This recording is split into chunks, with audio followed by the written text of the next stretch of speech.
everyone. It's Jeff from Mid-Atlantic Craps, along with Ed from Roll to Win. Ed, good evening. How are you? I'm good. I just need to mute my YouTube page here. There we go. Yeah, that always does help. As a matter of fact, I probably should do the same thing as well because that'll probably happen to me as well. Well, good evening. It's a Thursday. It's another Thursday night with Ed and Jeff, and I'm not going to say what you normally say because you say something else. You say something in Jeff, but I won't say that because that would be an insult for me saying it. So, as the title says, it's straight craps talk with no bull BS. There we go.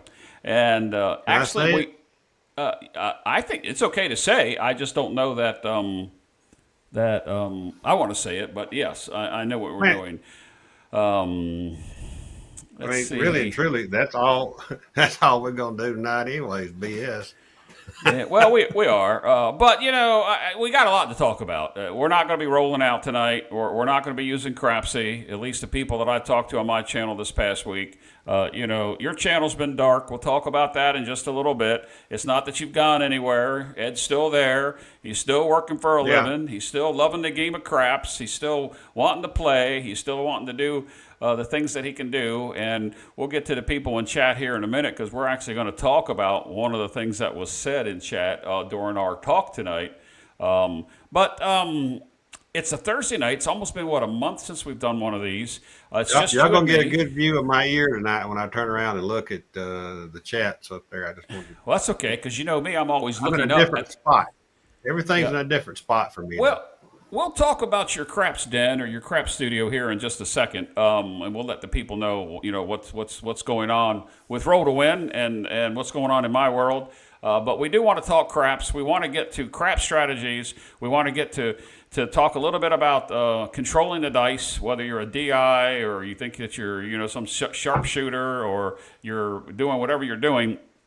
We're all going to talk about betting, but we're going to put that all together, and hopefully we're going to talk about why people lose, why they consistently lose, and what influence YouTube has on all those things, and how to, as one of our chat said earlier today, you know, how the no-nonsense stuff takes place.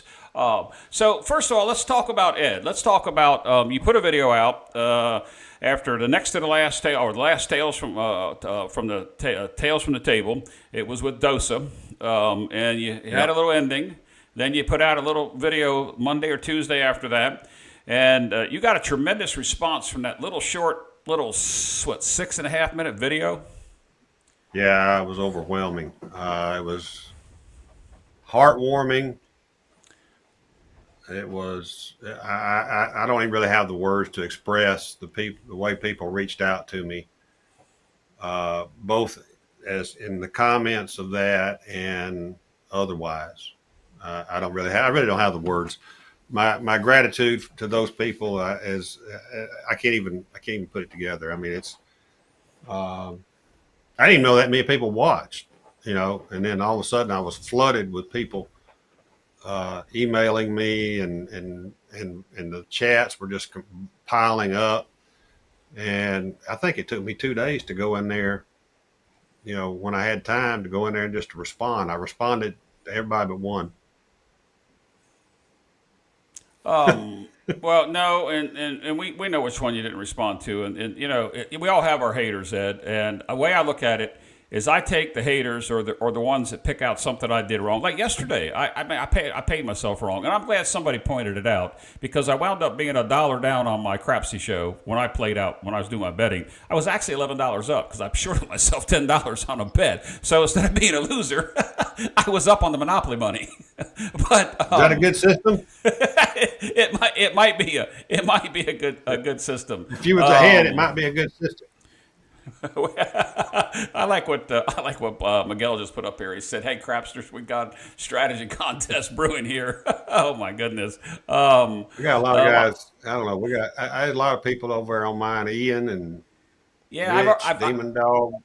Yeah, I put I them don't up know. on the screen because I'm producing a show from Maryland. You're down in Alabama, and I'm producing a show. So I'm trying to get the things that I can get up here before we go back and catch some of the chats, because over on my channel we got Lou, Miguel, Trey, Frank, Chris is on both channels. We got Byron and Brian. Even John's here. I saw something from John. And even the DJ came out tonight. Look at that, Chris. Hey, Chris. It's been a while. He come to, DJing.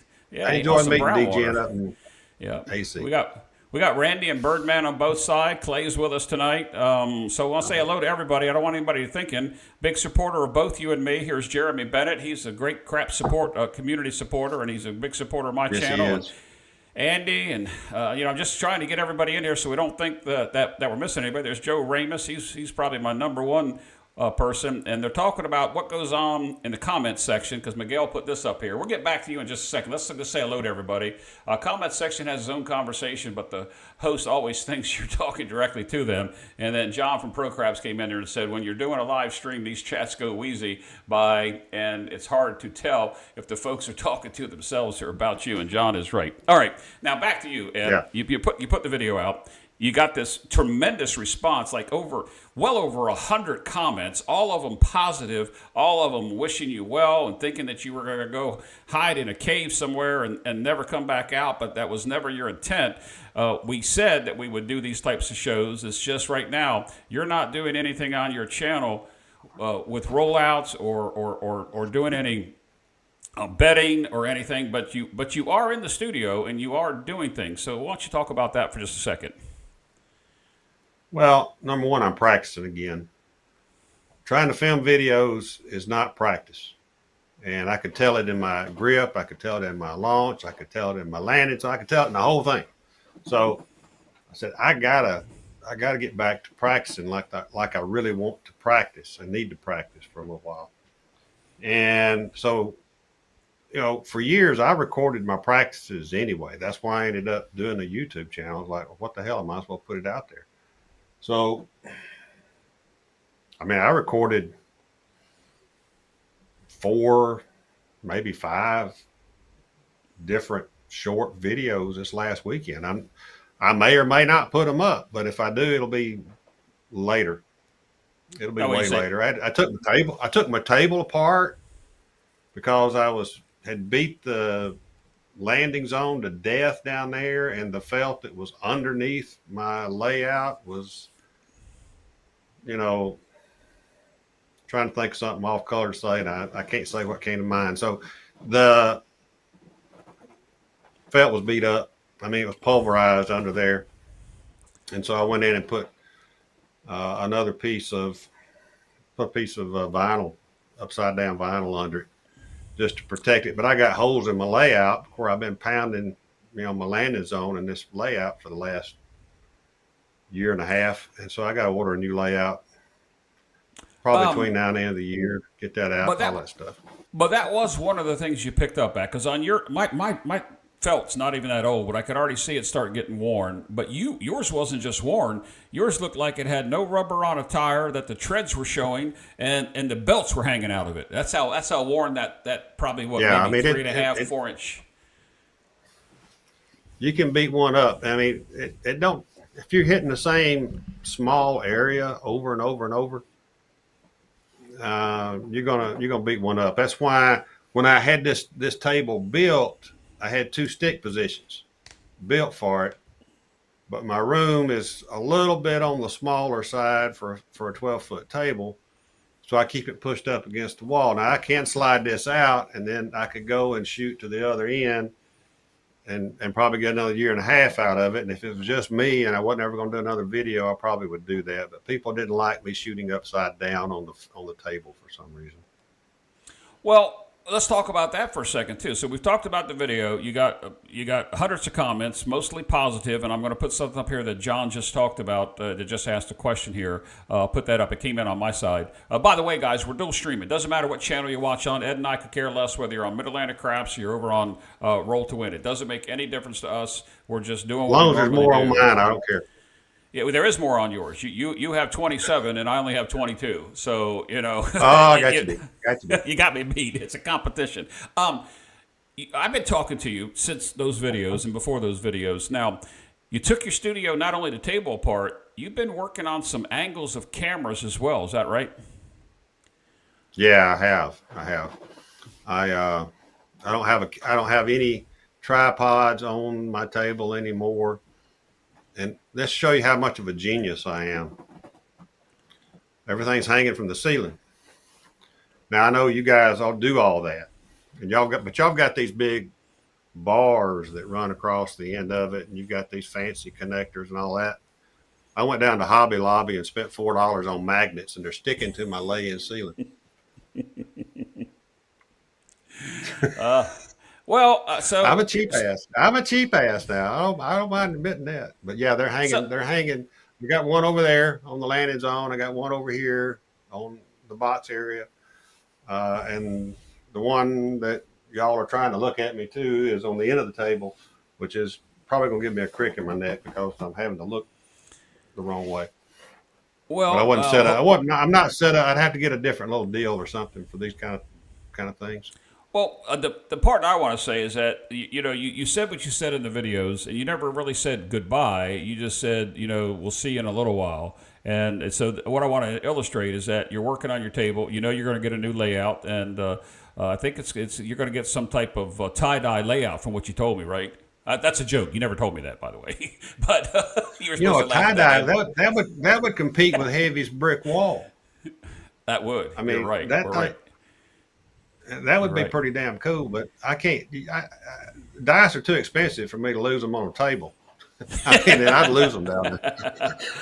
Well, what I want to do is I want to tell the people that you haven't disappeared all the way. You're taking a break. You're doing what you preach, and that is practice how you play and play like you practice. And you found it difficult at times to run a show, even record a video, produce it, put it out, interact with your viewers, your subscribers, and you're coming back. It's just that you'll come back in your time. But you also said that you're going to be watching. You're going to be watching the 200 plus channels, and you're going to be looking for those channels that may not be on the up and up or may be selling some snake oil. And you and I like to call them out. I don't mean to sound bad about anybody. Channel reviews, video reviews. I have 3 channel reviews canned, and I haven't put them out for a specific reason. So, what I want to try to say here is you're still here. Yeah, I'm still here, and I'm not really going to critique their channel. I might critique their toss if they're claiming to be a dice influencer, and then tell you all the things. Look, there's plenty, and I'm the first to admit I have plenty of flaws in my toss. Although I've learned how to shoot with my flaws. So the other thing that I was looking at was strategies, and if I let people know right now, if I pick on a strategy that's on your channel, I'm not picking on you as the channel person per se. I'm picking on the strategy because a lot of people think these strategies are golden, and it's more like a golden shower. This is the wrong show. That's a whole other channel, and I don't have nothing to do with that. That shows you how bad my mind is, right? Look at this. When you said that, Matt Duracell came out. What in the tarnation is going on in here? Now, was that perfect timing on that? Golden showers. That's perfect. It is. A golden shower going on.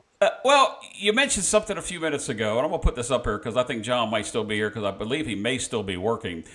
He said, did I hear Ed say someone threw some shade at you when you put out that video? WTF is wrong with these people? And, the bad thing is it was somebody within the nation of Craps Nation, and we're going to get to talk about Craps Nation before tonight's over with. But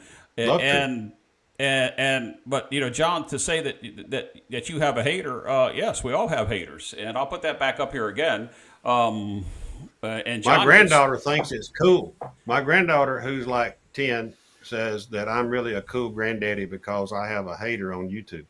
I thought you were going to say you had a YouTube channel. He's got a hater, and I'm like, yeah, I got a hater. And she's like, well, that's so great. Well, so does your son's channel? Does he get hate mail or haters on his channel? I have no idea. I've never asked him.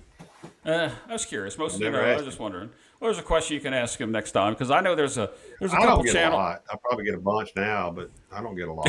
And, I don't know because I um, think when I talked to you when you showed me the video before you put it out, so I knew it was coming.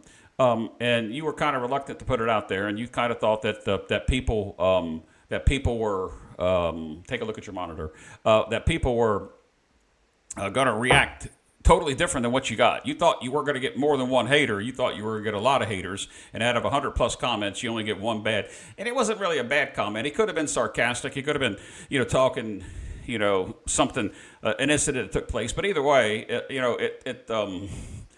you did have a hater. We have a hater, but we have to deal with them. So from a YouTuber standpoint, and we'll move on from this, from a YouTuber content provider, you have to take the good, the bad, and the ugly, not only on the table as you're rolling, but from the people that you get it from, because we're humans and we make mistakes. And no matter whether you're, somebody like, Jeremy from Color Up with, 90,000 plus subscribers, or you're just a new channel starting out, the best thing you can do is to provide educational, accurate craps information with no BS. And that's what the show's about, this show tonight. yeah, I mean, unless the BS is entertaining. Well, that's my show. Yeah, that's my show. And Chris, I'm gonna let that. I got two Chris's. I got Chris Demon Dogs said, "What if you hate yourself?" And then Chris Yeah, Dice that's why they Dejan. got psychiatrists, Stephen. Yeah, that's right. And Chris Dice Dejan says, "If you don't have haters, you're doing something wrong."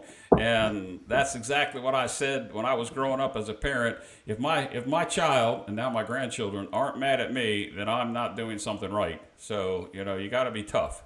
It is what it is. And Joe Ramus just says, is this a replay after the Craps Trap show? No, this is craps, straight craps talk, no bull. I'm going to say it for the night's over with. No BS, Joe.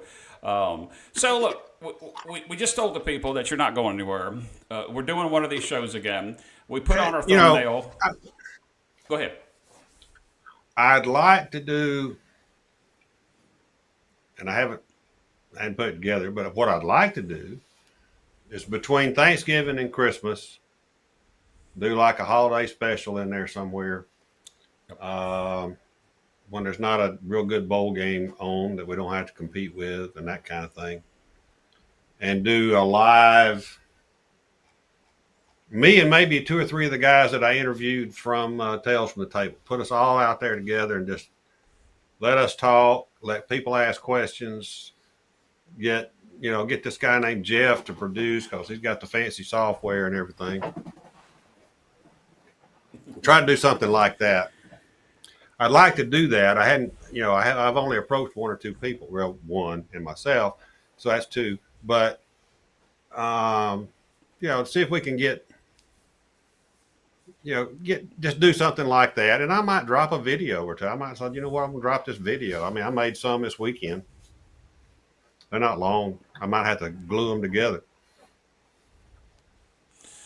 Well, I don't know. The videos you told me that you played. I don't want to give it away because there's a theme to it. But I think that in due time you'll put those videos out and you'll be back. The part about what keeps us motivated to go. Sometimes the serious YouTubers like us that take the game serious, that take our YouTubing serious, try to be as professional as we can be with the skills that we have to be able to produce, we get burnt out. And it happens. And I'm I burnt know out. right now. I'm burnt out. I don't mind telling you.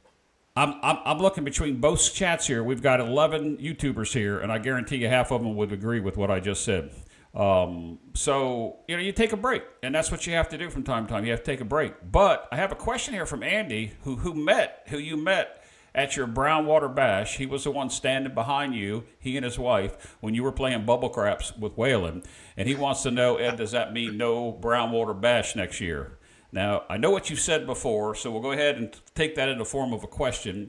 And it's okay for you to render your opinion on what's going to happen, whether there will be or there won't be. I don't really know. I'll be honest with you, I don't know. Yep. So there you have it. You heard it from the horse's mouth. There you go. There's the title of the video, straight from the horse's mouth. I don't know. Now that it was an honor for so many people to show up and participate and just come down and hang out. And I liked that part of it. Now, I want more, and I don't know if we accomplished it or not, but I want more casino, gimmies a little bit. I want a little more help, but there again, we all stayed in different places, so that may not, even though everybody played there, we'll just have to see. But we can always have a gathering. We'll just see. There's no definitive yes or no yet. Right. To plan a meetup like that, and several people that are here have done that. To plan a meetup takes a lot of logistical stuff, and it's really difficult to do it by yourself. It takes a team. But to have a meetup, just say, hey, you want to come down to Biloxi or Tunica or come up to Atlantic City or let's go to Vegas or Kansas City or Juliet and get 6 or 7 guys to come around the table. That's different than planning a meetup. And I have said the Mid-Atlantic Craps will not do another official meetup like that, but I will do another come play with us promotion next year. That's a whole different thing. Yeah. And last year I combined the two together. What's the difference? What's the difference between a meetup and come play with us promotion? Well, because I could say Ed just won the come play with us promotion, and I just meet you up there with 2 of my other friends, and we play craps around the table. Instead, I had 40 people off and on through three or 4 days coming in and going out, and it's really hard. It takes, Ed. They require your attention, and I want to give it to them, and I don't want to seem rude or obnoxious or I'm afraid I didn't give some people enough attention at times. Because you look back on it and you're like, I didn't really get to talk to that guy and his wife all that much. I hope they're not mad at me. That kind of thing. And that's what I'm talking about. Hard. It's just hard, and we only did it for a weekend, so. Yeah, and I had 4 days of it, 5 days if you really count. A couple of us came in, 5 days. It's like Joe Ramus says here: if you can do that, give us 3 or 4 months notice, and that's what you do with a publicized blank YouTube meetup. Whoever's doing it, you want 3 or 4 months notice. But if we're going to say, hey Ed, what I heard you were going to, Juliet this weekend. Hey, I got another guy that wants to travel. Let's go meet up, and you get 4 or 5 people around the table, and you try to take over, one side of the table, and or one portion of the table. Maybe you get a blocker or something in there, which maybe we'll get to talk to, because we've been streaming now almost 25 minutes, and we need to get to the no BS. I didn't realize it's been that long. Oh yeah, I'm sorry. And I'm constantly putting chats up here, and I know you got to twitch your head to look at the chats, but you've got other people that have said hello to you on your channel. Yep, I've displayed his. Yeah, so Mario. The way that I like that, Ian. Need to seek help. It takes a village, and I know that you've helped John on his meetup, and I had a little bit of help on my meetup here. Let me see what John just said. Meetups are hard work, but it's awesome to play with people that you only knew online, and that is true. And that's maybe the best definition of a difference between a meetup for a YouTuber. You, me, and let's say Mark, Heavy. And let's just say Waylon and his dad meeting down in Biloxi just one weekend without telling anybody. That's just 6 guys getting together. A meetup is exactly yeah. So that's if you're going to win, that's the best way to try to do it, right? Right, and I think meetups are fun and it's party time, but we try to be serious. And in my experience, I did not have a good time in April because there was so much that was required of my time, not by the players while we're playing craps, while the whole event was going on. And it's probably the first time I've said that, but I've talked to each and every one of them that came to my event and expressed my displeasure over certain things and what I liked about certain things. But we're not here to talk about meetups. Let's talk about craps. You want to talk about craps? Yeah. Let's talk about craps for a minute. Craps and no BS. So, come on, man! I like the BS. Well, that's what I'm talking about. We're going to talk about BS because the name of the video, and I have to go back and see what the name of the video was. It's straight from what you named? You named it. I didn't. Yeah. This is all his fault. It's all my fault, except for the donkey. Or I think I can say this when I'm referring to the donkey, except for the ass that was in the little picture there. The part about the name of the video is straight from the horse's mouth and straight crap talk, no BS. So what we want to do, and in my description, I put that we want to talk about why we get people that come on and talk about strategies or systems or they got the latest and the greatest and it works well and it doesn't work well. I think everybody here in the chat will say every strategy will lose, and the people that are selling things on YouTube that this is the latest and the greatest. Oh, well, you didn't play it the right way. They're losing. And it isn't because they're running a strategy, or it's not because they think they can throw dice and can't throw dice.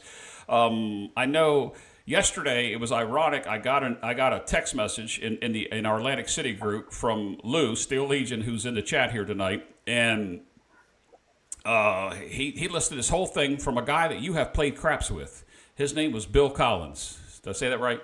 Oh, okay. Yeah, Bill. Yeah, I played with Bill. Yes. And he listed like 24 things that hurts DIs, and I'm not going to talk about them all, but we could probably group them into maybe like 4 different types of group as to why people leave or lose, not leave, but lose.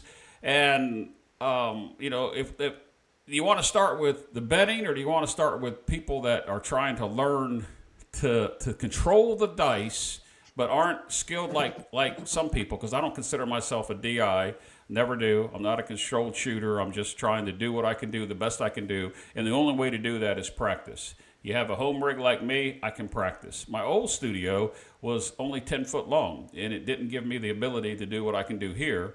And my table now mimics more of a realistic craps table. Plus, I set one end up hard, one end up bouncy. So that's which way you want to start. You want to start with the DI stuff, which everybody wants to hear about, or you want to start it with betting? Well, just pick one. I don't care.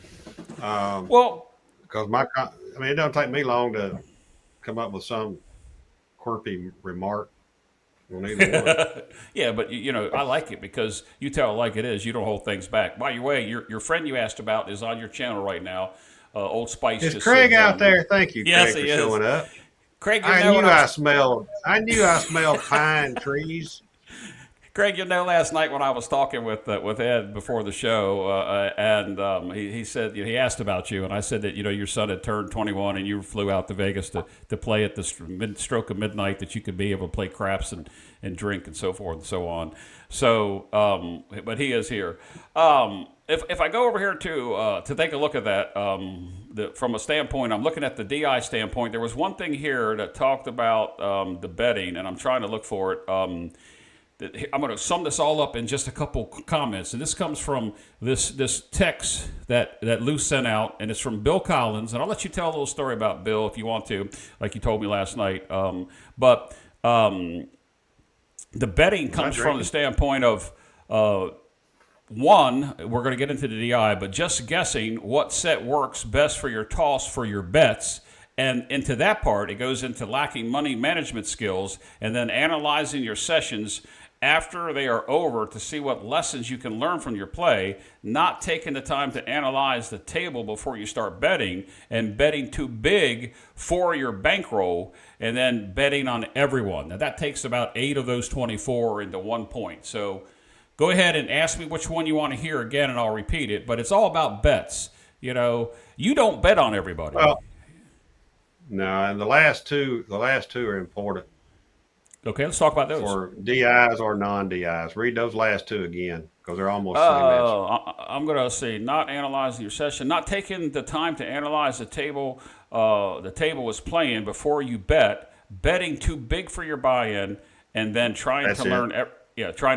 That's it. Yeah, that's the one. Trying to bet, and then betting too much on others. Yeah. It's like betting 110 inside.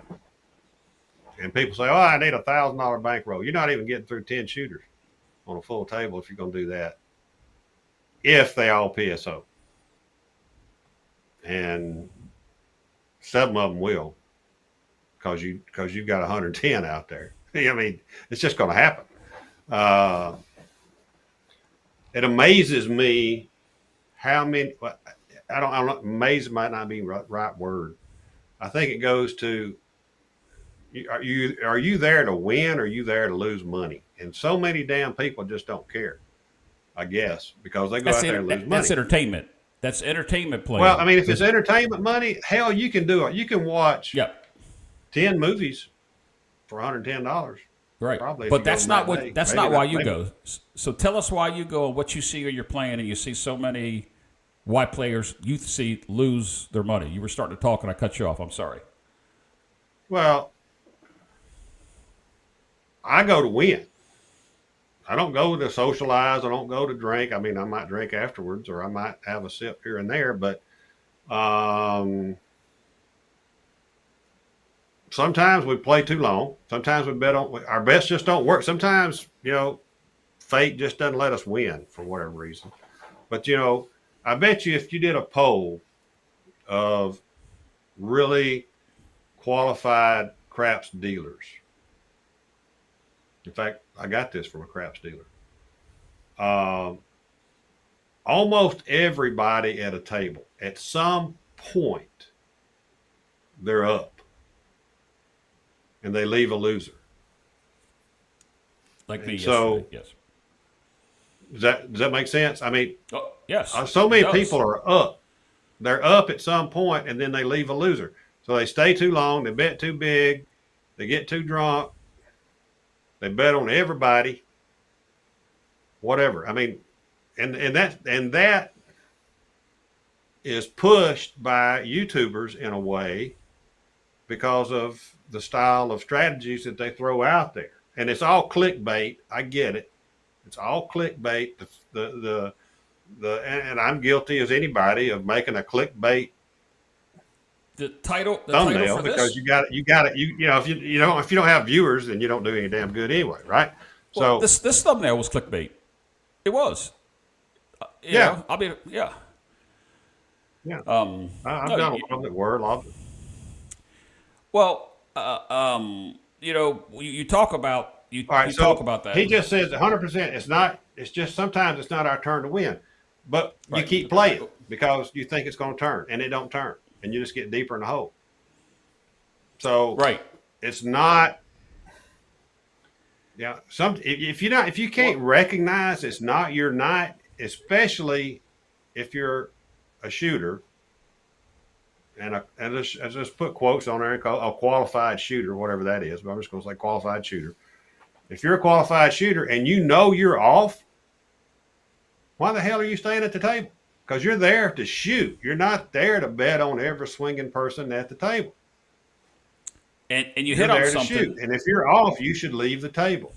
correct, but you also hit on Or if something. you're with a group, give that position to somebody that can shoot that and go Thank you. block for them.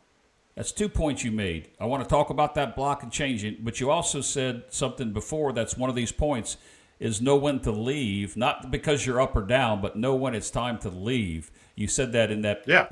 yeah. And a lot of people don't do that. And here, that's it. Nick just put that up there on my side. Just staying too long is the number one sin, and that's true. I remember when Cage, because I'm a lone wolf a lot of the time. I mean, I do these little private meetups with people. I don't want to hurt anybody's feelings, but I do that. But I had this little meeting with Cage last year. I think it was December of last year, and I was on a long. I was having really good, not anything like a monster rolls, but I was having consistently long rolls, and I was killing the casino on those rolls. And then I threw the dice about 3 times, and both of them run straight left. And I turned around. And I said, "That's a sign that I'm tired. I'm going to have to color up when this hand's over." So I knew when my dice were doing something different than what I was trying to get them to do, that was a sign of fatigue. And, it was late. It wasn't in the morning yet, but it was late, and it had been a long day. That was a sign of fatigue, and I recognized it, and I colored up and went to the cage and put profit in my pocket. So Well, you got to know yourself. and it takes discipline. Discipline's a hard thing to do. Golly, that's a hard thing. That sounded like Gomer Pyle when I said that. Yeah. Golly. Golly. Surprise, But, you surprise. know, um, We come from the same TV era, Ed. yeah, I know. Green Acres. Anyway, Tell you about a story I about it. love Oh, this. man, I better be quiet. All right, told y'all, we're going to all BS tonight, guys. But yeah, you've got to know when to leave on yourself if you're a shooter. All right, if you're not a shooter and you're just there betting and you're consistently losing, then why are you still betting the same way you're betting? Or why are you still at the table? Maybe you just want to go there and lose money. If you want to go lose money, I'll take it. Give it to me. Pass the But dice. that's That's what not Waylon that's no just said. fun. Yep. Yep. What's If you're that? gonna stay at the table and you have no right to be there and you're not shooting, Waylon said pass the dice. I just want to get that in there that Waylon echoed Yeah. something you did just a few minutes ago. Yeah, you need to pat people. It's amazing how many people think that they have to shoot the dice. Some 2 or 3 guys might be. I think Doza talked about that the other night. 2 or 3 guys might be just killing the table, having really nice hands, winnable hands, and knuckleheads will follow them around, and instead of trying to make money, they want to shoot. And so, when you're in a group of people, even, are you there to win money or are you there to shoot? Correct. If you're there to shoot, you better be good. If you're not, there's going to be somebody. If you're with me, I'm going to call your ass out until you get away from the table or give up the shot. Give you spot somebody. Because I give mine up all the time when I need to. Right. It's like when I'm playing with Heavy and some of the other guys, there's a lot better stick left one shooters than me. And I know that. So But you Heavy ain't puts bad. me in the hook. Right. You told me that story better last than night. that. I was surprised. You told me that I'm last better night. than average, but do what? You told me that story last night. I didn't know that he put you in the hook. Heavy. Yeah. He wanted to put me in the hook, and so I had to start practicing the hook. Well, the reason he put me in the hook is he didn't have a hook shooter. You got a straight out shooters, you got stick left and stick right guys, but the hook's a different animal, and so it's a different setup. You're not throwing like you do from stick left, and you're not throwing like you do from straight out. It's a totally different setup. So you got to learn how it works for you and that kind of thing. I don't mind shooting the hook at all. Sometimes, I mean, if that's what's open on a regular table, I don't mind shooting on it at all. A lot of people don't like it. I used to go hide in the don'ts position. I used to go stand over there next to the dealer when I first started tossing. Instead of out here where everybody else was, I'd go try to hide over there in the corner. I like hiding in the corner shooting the dice. And I'd shoot into the opposite corner from that corner. So that was a long time ago. Several good chats have come in. By the way, your good friend El Toro just said hello to both you and I. So you can say hello. Hello, El Toro. I missed him. I didn't see he was in there. I don't know where he's at, but because you're not watching the monitor the way you got your studio set up yet, you can only see the one chats. But I'm going to put up here a comment that goes back with what you said, and this is part of the problem that a lot of people don't realize. I don't care whether you're a slots player, poker player, or whatever. The Cadillac Jack on your channel says casinos make it too difficult to leave, and I'm going to also put up there. Alfredo says you should always play the short game and regress. So those are two of the comments that we have been talking about. But we're talking about why people lose, and the fact that. And I can't who said it on my channel a minute ago. I put up there one more, just one more shooter, or just one more time, or just one more. I've already pinned it, and I don't. It was a little while ago. But you always have that mentality of, well, okay, I'm down 160. I'll just go 110 one more time, or I'll try to get it back, or maybe even you're up 260. You just want to go one more shooter, and then the next thing you know, you've gone. I'll use my word. You've gone down 85. cattywampus. You're going from being up to negative. Yep. Yeah. Yeah. So, we've covered, some of the reasons why people bet, and I think a lot of people know that they're there, but you become tunnel visioned when you get to the casino. Like with me, it's right around the corner for me compared to how far you got to go. So you're going a lot See, and farther. that's another thing you got to take into consideration, and it's one thing, you know. I mean, let's just take a. You just call it a strategy. I've got a strategy, and I'm going to go to the casino and play it. Well, I can play it on my way home from work on the way to home, and I can win or lose $200. That's a whole different situation than when my closest casino is 4 hours away, and I'm going to spend the night, or I'm going to spend 2 nights, or I'm going to drive 5 hours to Biloxi, and I'm going to spend a weekend. I mean, that's a different thing. When I don't have my closest local is 4 hours away. So that's different, I think, than going out there and blowing a couple $100 trying to make quote unquote a paycheck, whatever the hell that is. All right. Well, whether you're trying to make bank, make a paycheck, or reach your quota, your goal, win goal, whatever you want to have, that's part of the reason why people leave, because they've got that mindset that it's not like the little train that could. I can do it. It's made difficult for several reasons. And I like what Duracell put up here. This is on my channel. Don't know if you can look up at your monitor real quick. It's a long one, so I'm going to read it to you. He gets an echo by El Toro for this one as well. Craps is the only game in the casino the player plays, which he get to hold the mechanism. That's a big appeal to the game. I can see why people want to throw the dice. They want to feel like they created a big win. And the law of averages, I don't care what mathematician you use, I don't care how good of a DI it is, you're going to have a bad roll, and there's going to be more bad rolls than good rolls. And if you're losing, get the hell out of Dodge. Well, I mean, that's what makes dice so popular. It is the only game in the casino that you have control of win or lose. You have a say. Whatever you're doing with the dice, whether you're picking them up and shooting them out your ass or whatever you're doing, you're the one that threw the dice down there. And so that's the only game that you have control of the outcome. Now, I'm not saying you have control of the dice, you just have control of the outcome. So, or you caused the outcome, whatever you want to look at it. So that does make it popular. And most of those guys that are drinking, beers or beer bottles that are like this tall, they want to throw the dice every time.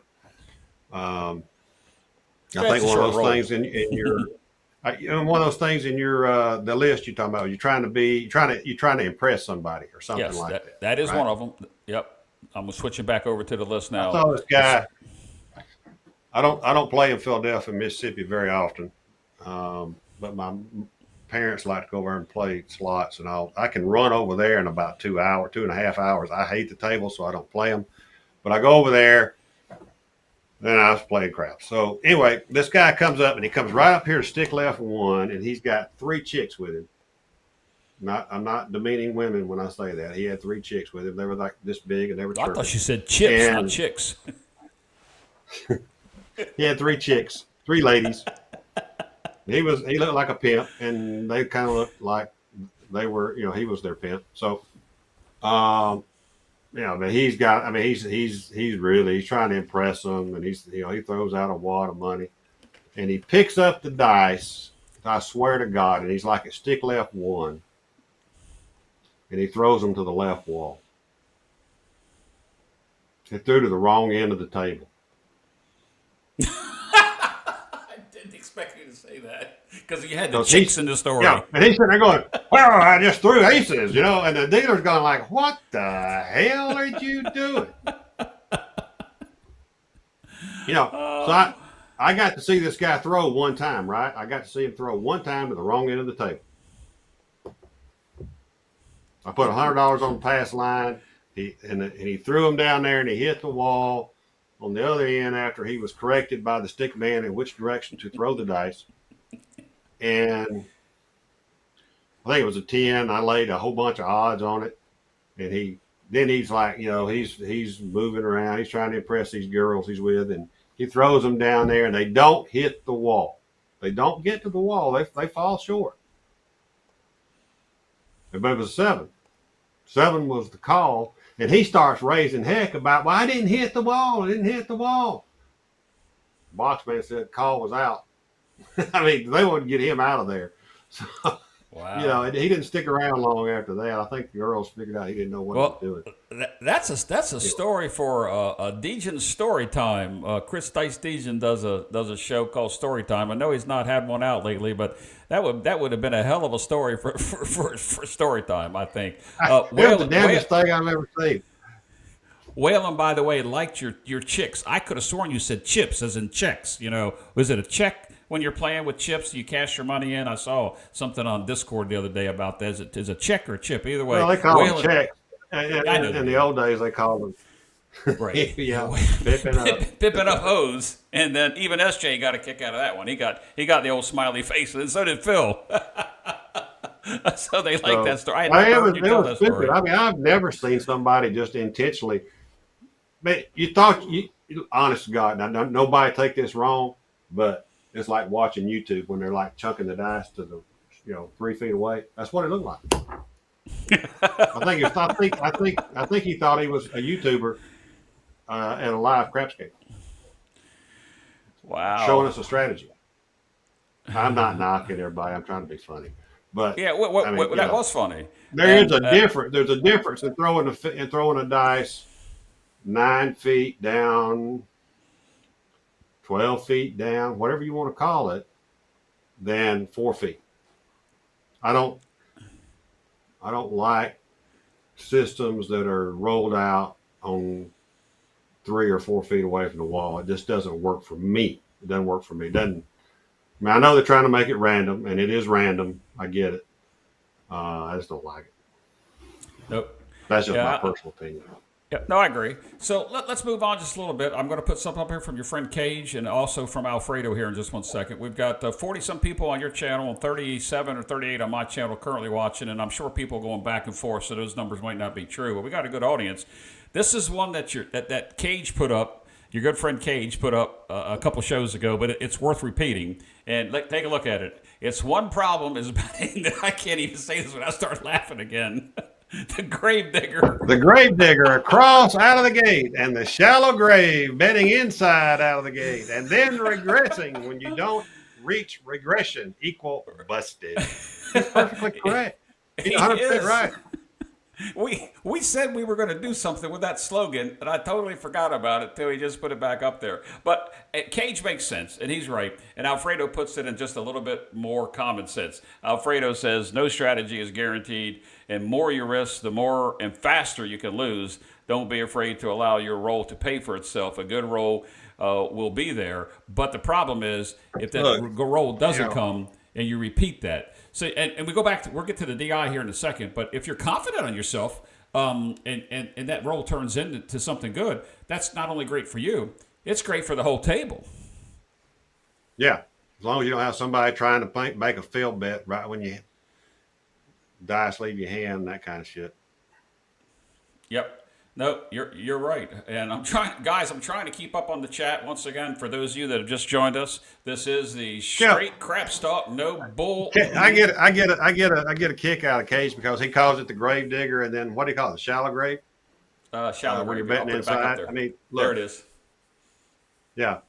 Now, if you're betting across, you're stupid for the most part, unless you're like a genius shooter.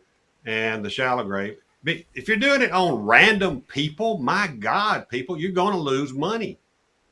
You're going to lose money.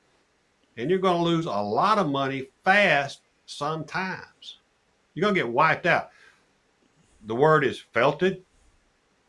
Yes, we talked You're going to about get that felted pre-show. if you're a poker player. I mean, I'm learning this new lingo because I'm so old and I don't play poker. But they call it felted. I've learned that tonight from you and from another guy I talked to last night who was a poker player. So you get felted as a player and you ain't even got to shoot yet. Or maybe you're not a shooter and don't matter. But why do y'all do that? I don't know why anybody would do that. All right. And so the next alternative which is kind of the opposite of that, is, and I know you're a fan of the hedging strategies, right?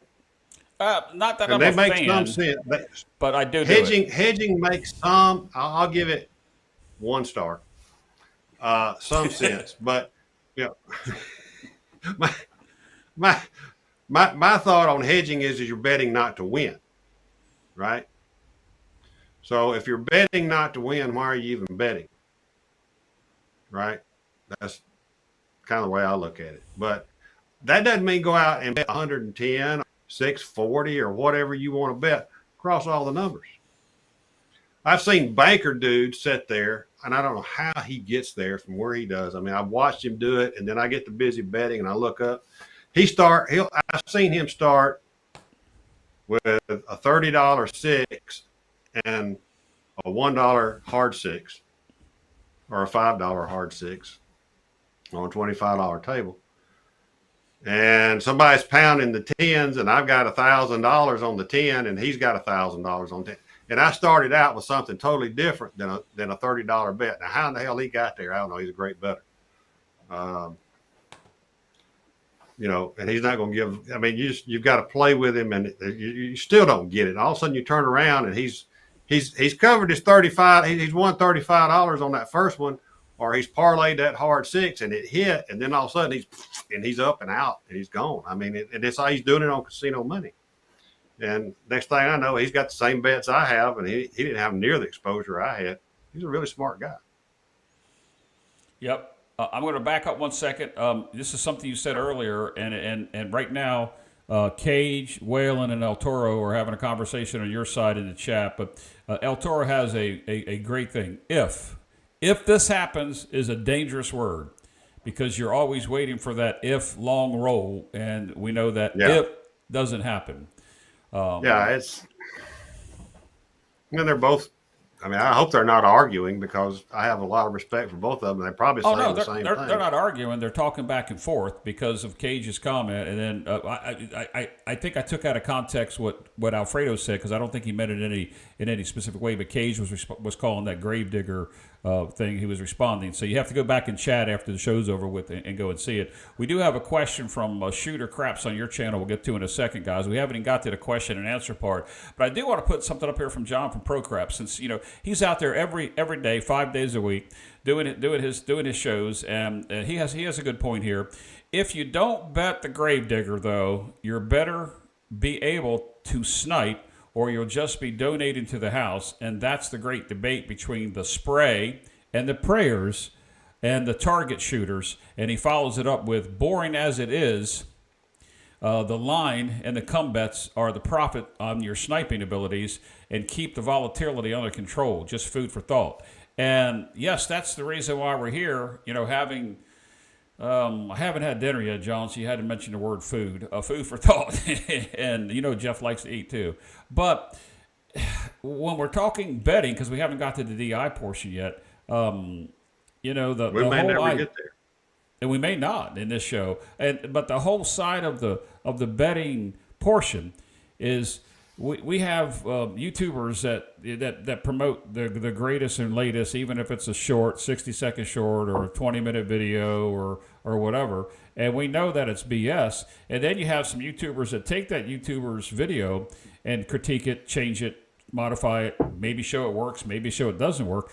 I like what Jeremy over at Color Up does, because he'll have a strategy submitted, and he rolls it out one take, and it either wins or it loses, and you get a fair shake at it. There are some people out there that just think that there's only one way to play, and you and I both know. You mentioned my hedging side. There's all kinds of ways to play, but I always say that it's very important not just to know the place box bets, but you need to know every single bet that casino allows, whether they have hot bets or they don't have hot bets. Maybe they don't have a hot bet section, but they still let you hop numbers. I've seen that in a couple small casinos. So, the whole betting aspect of it is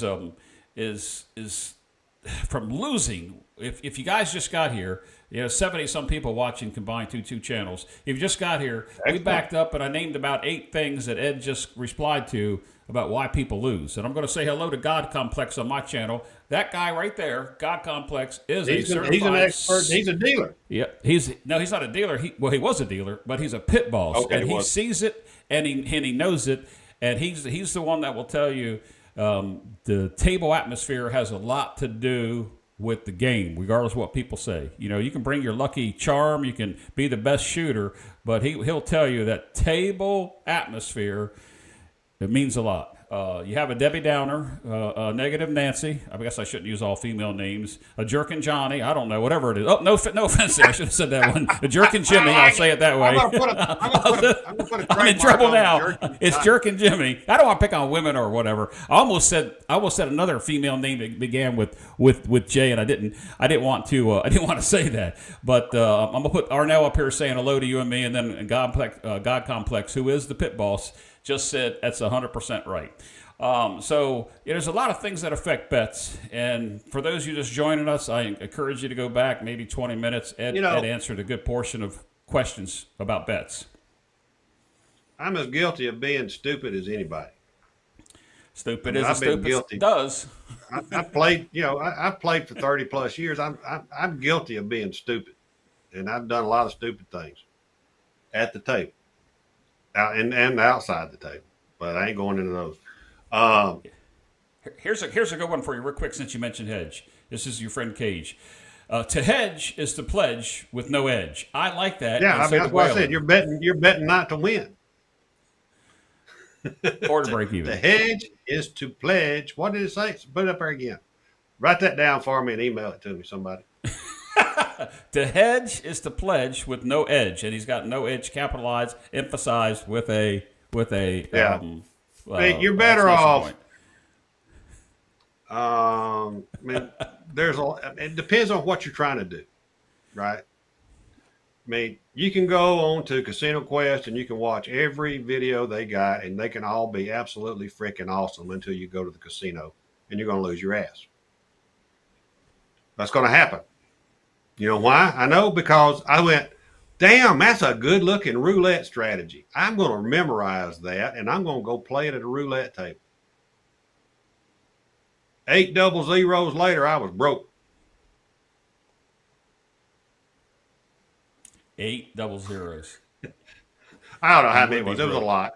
I was like, you know what? And I'm going to tell you, I mean, if you're a roulette player,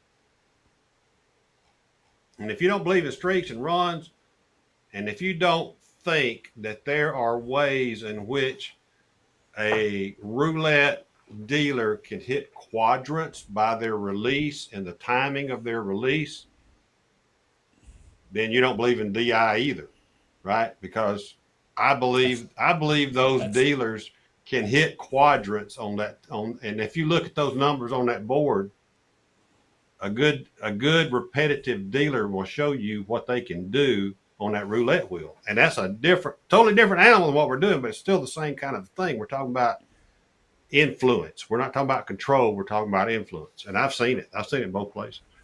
I came out there with one of their, Casino Quest had one out 2 or 3 years ago, and it was a great roulette strategy. And I was like, you know what? My God, I'm going to go down there and I'm going to buy in for $1,000, and I'm going to get me a whole bunch of credits on my comps, because that's all it was designed to do. You're betting big and you're not losing. You know what? I bet big and I lost all the time because they were throwing zeros and double zeros. They were killing me. She was freaking killing me. Well, let's keep this to craps. Maybe we can do a roulette show in the future, because I like what I don't know nothing about roulette. That's it. I don't play it no more. Well, I do. I look at it. I don't play it. Jeremy Bennett puts in here, what kind of show is this with the laughing faces? And I just want to say, Jeremy, it's just like the title said, straight from the horse's mouth. We're talking craps, no BS. Donkey's ass. Straight from the donkey's ass. Yeah, right, straight from it. So we hope that, if you guys, there's a couple questions that have come in, and we're only on the betting side of it. We may not even get to the DI thing. What I'm referring to is a text that Lou from our AC group put out yesterday, which was what Ed and I were talking about, trying to talk about why people lose. And there's people that just bet only, the people never shoot, and they lose. And then there's the people that shoot the dice, and they lose. So we're kind of trying to intermingle the two, but we kind of got off on. I kind of got sidetracked a little bit, and hopefully you're finding this show entertaining and educational as well. But I want to make sure we stay on point here, Ed, because we could probably talk about this for forever, and we're going to switch over real quick. And I like what Super Mario says here, and it's followed up by another comment by El Toro, who agrees. I hate when YouTubers try to make money out of their channels, specifically when they suck as playing craps. And then El Toro says that's so true because everybody thinks they're experts. And I have a channel, people but I don't think an expert. Because they have a YouTube channel, they are an expert. Correct. Yes. That's the whole freaking problem right there, is YouTube lets any freaking body go out there and make a damn craps video that costs people money. And that's what we're talking about. We're trying to keep. Look, go ahead.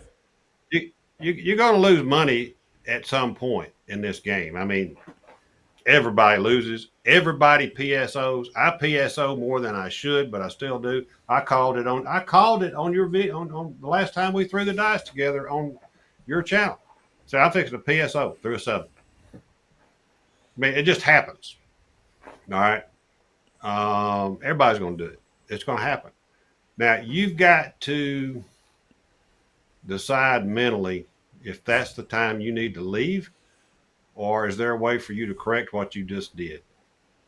So every time I throw a 7, I step away from the table. I usually turn around for a second and think through my mind that last shot, because I blame myself for every 7 I throw, because I think mentally I should not have thrown that 7. And I want to know why I did. Whether it's the second throw or the 47th throw, I want to know why I threw that 7. That was part of that betting strategy in there when I said you don't go back and you analyze what you did or think about mistakes that you may have made. That was one of the points on the betting topics. For those of you just joining us, we went over 8 things about – it's a list of 24 things. We went over 8 things on the betting side. We haven't got to the DI side. And evidently, when you mentioned roulette, both chats on your channel and my channel lit up with roulette comments, by the way, Ed. Oh, I'm sorry. I didn't mean to get off topic. No, it's okay. It's just, it happened to me. And because of that, me being a fool, thinking that what I saw and I watched them do it. They rolled one time, a little ball around in a circle. I thought, well, hell, anybody can do that. That makes sense to me. No, I lost my ass. And that's what happens to YouTube craps players all the time. And that's why they get disheartened with the game. That's why, they don't pay their rent or their mortgage payment. That's why they quit totally. Or they become a hater or a non-believer, whatever you want to call it. They come any of those. El Toro says, dang, Ed, so you're saying I'm not an expert. YouTube said I was. Or I am. Nah. Jeremy. El Toro's got some quality stuff out there. Oh, he does. And I know a year or so ago when he was on Craps Chat, I know he moved and he was doing things. He said he was going to bring out some new content. El Toro, we're still waiting, but I do appreciate the communication you and I have had and the advice that you've given me, because it makes me think, and I go back and look at my videos and put the 2 and 2 together. Here's something that Jeremy I appreciate. I want to say this first. I appreciate not only everybody, but especially El Toro contacted me immediately that Sunday night and wanted to know if my health was okay, because he was afraid it was my health. And my health, as far as I know, is okay. I'm just getting old, but other than that, I'm good. What was your comment? I'm sorry. I appreciate El Toro very much. Jeremy put up here, he said, honestly, I can see a small market for a dice coach, in quotations, with technology the way it is, who wouldn't pay for a tune-up before a 5-day trip. Now, last night, you and I had a conversation about YouTubers that know what they're doing, who are craps players, that know what they're doing, and giving the information the best that they can in the short time period they have, that captive audience, versus somebody that may come out and pay, thousands of dollars for a course or a couple $100 for, as Jeremy says here, I'll put it back up here again, for a tune-up. There is a place for both markets. If you have the pockets and you can afford it, there's some excellent people out there that provide services. Yeah. The problem that I don't like is the people that claim they can do it without a record, a true track record, and they're charging you and they're not helping you. All right, so I'm not going to call it. I mean, I was a coach for a certain group. I don't think that's a big secret. But there are other groups out there too, right? And some of them are really good. But Correct. there's some groups that will not play with the student. Is there a reason? You have to wonder, is there a reason why this guy and his coaches won't play with the students they were just teaching? And I think we all know the obvious anticipated thought would be that they're not as good as what they're teaching, right? I mean, or maybe they just don't, they don't want to bet on their students. But I give a lot of the coaches credit that go out there and play with their students and will put money on the line. And you get the good, bad, and ugly, whatever it is you get. The thing about taking a lesson, whoever you're taking a lesson from, it's not an overnight thing. You've got to go back and practice it.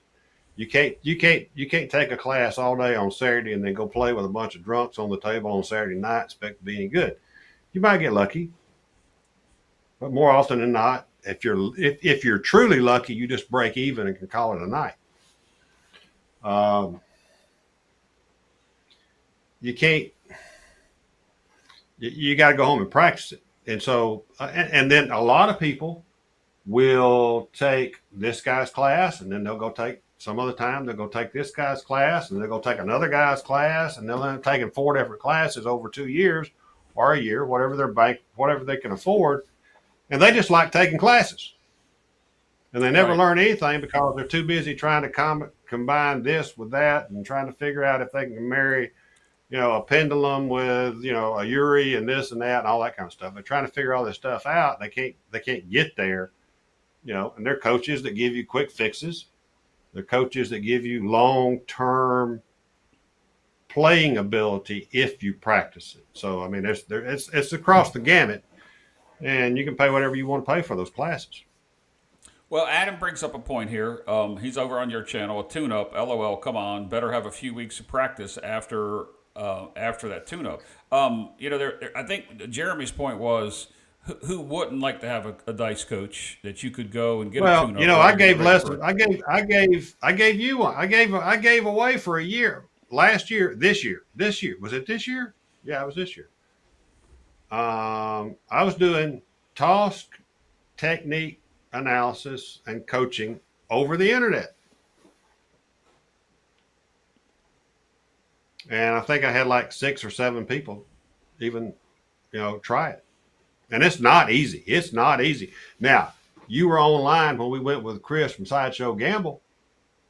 Yes. We went live with that class, and we changed his toss in about 2 hours. And we changed his result in about 2 hours, if I remember correctly. Oh, you did. Yes, you did. Sorry, I was reading chats. But it's hard to do online. I mean, there's only so much you can do to improve someone's toss or grip or whatever you want. All those pieces online. But I think tune-ups are good. A lot of guys need a tune-up. Why do they need a tune-up? Because they developed a bad habit, and they don't even know they've developed a bad habit. That's why I record so many of my videos. I can see my bad habits develop. That's how I got into YouTube business. I started with one camera, phone on the corner, doing what I was doing, and here I am, almost 2.5 years later. El Toro makes a very good point, and we're talking about people that offer those classes. The majority of those folks that can't try to teach and sell. And that's what you got to know, that you're going to a reputable place with somebody that has reputable instructors, reputable. That's why they have sales managers in sales business, because they couldn't sell.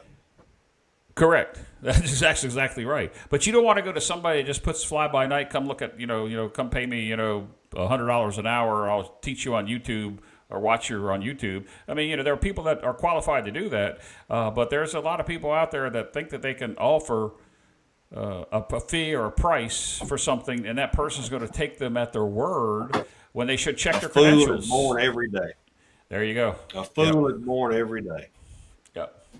Yeah, and to follow up to Adam on my side, to Jeremy, he does practice every day, and just like you, Adam, he has a practice rig. He was just talking about if he's going to go, he would like to, to do a tune-up. And I don't want to get into a pissing match here between the interpretation of what one person said, but the idea that we talked to, because we talked about it last night, it was supposed to be part of the night's discussion, was charging for services, and there are people who are qualified, like you're qualified. I'm not going to say one way or the other, but you work with a group, and if it's okay, I'll say which group you work with. If you don't want me to, I won't do. Yeah, but okay. You work with a group, the Power Access Group, heavy for years, and you have a reputation. Somebody that came out with a YouTube channel 4 weeks ago and offering to do things because he's put out 7 videos that win all the time, and he can teach you how to play craps or he can teach you how to throw the dice. I think that you should probably do a little research before you spend your money. If you're going to take that $100 class, just go take a 110 and put it inside and see what happens. Yeah. Maybe I'm wrong. It's like I said. I said this earlier in this video somewhere. I have flaws in my toss. I know I have specific flaws in my toss. I'm either too lazy, too old, or too sorry to correct the flaws, so I have to learn to do something different and take advantage. It's like being a golfer. Okay, I gave my golf clubs away years ago at the turn. After the 9th hole one day, I gave my clubs away and quit. But do you play with a hook or do you play with a slice? All right. So if you play with one or the other, you got to play with it. And so I play with my hook or I play with my slice, and I figure out how to do it because I have flaws. And so that's why I don't golf. Part of the effort of being a coach is helping people determine, do you have a hook or do you have a slice in your toss and golf. And somebody put a question, I think it was Dice Dr. Dan, wanted to know how they're reputable. It's not about how many books they print. It's not about how many classes they've held. It's about the word of mouth. And you know the good instructors. And sometimes the instructors get old. Let's use John Patrick, for example, from a betting strategy standpoint. Use him. He can't play craps anymore. He loves the game, but he can teach what he used to do. And so somebody that can't, like a golfer, a golf pro that can't shoot like he once did, can still instruct. A baseball coach can still teach somebody how to swing a bat just because they can't do it anymore. So how you find those people? That's really a pretty good analogy. I mean, your golf pros, I used to be in a country club before I gave my clubs away. They're all PGA members.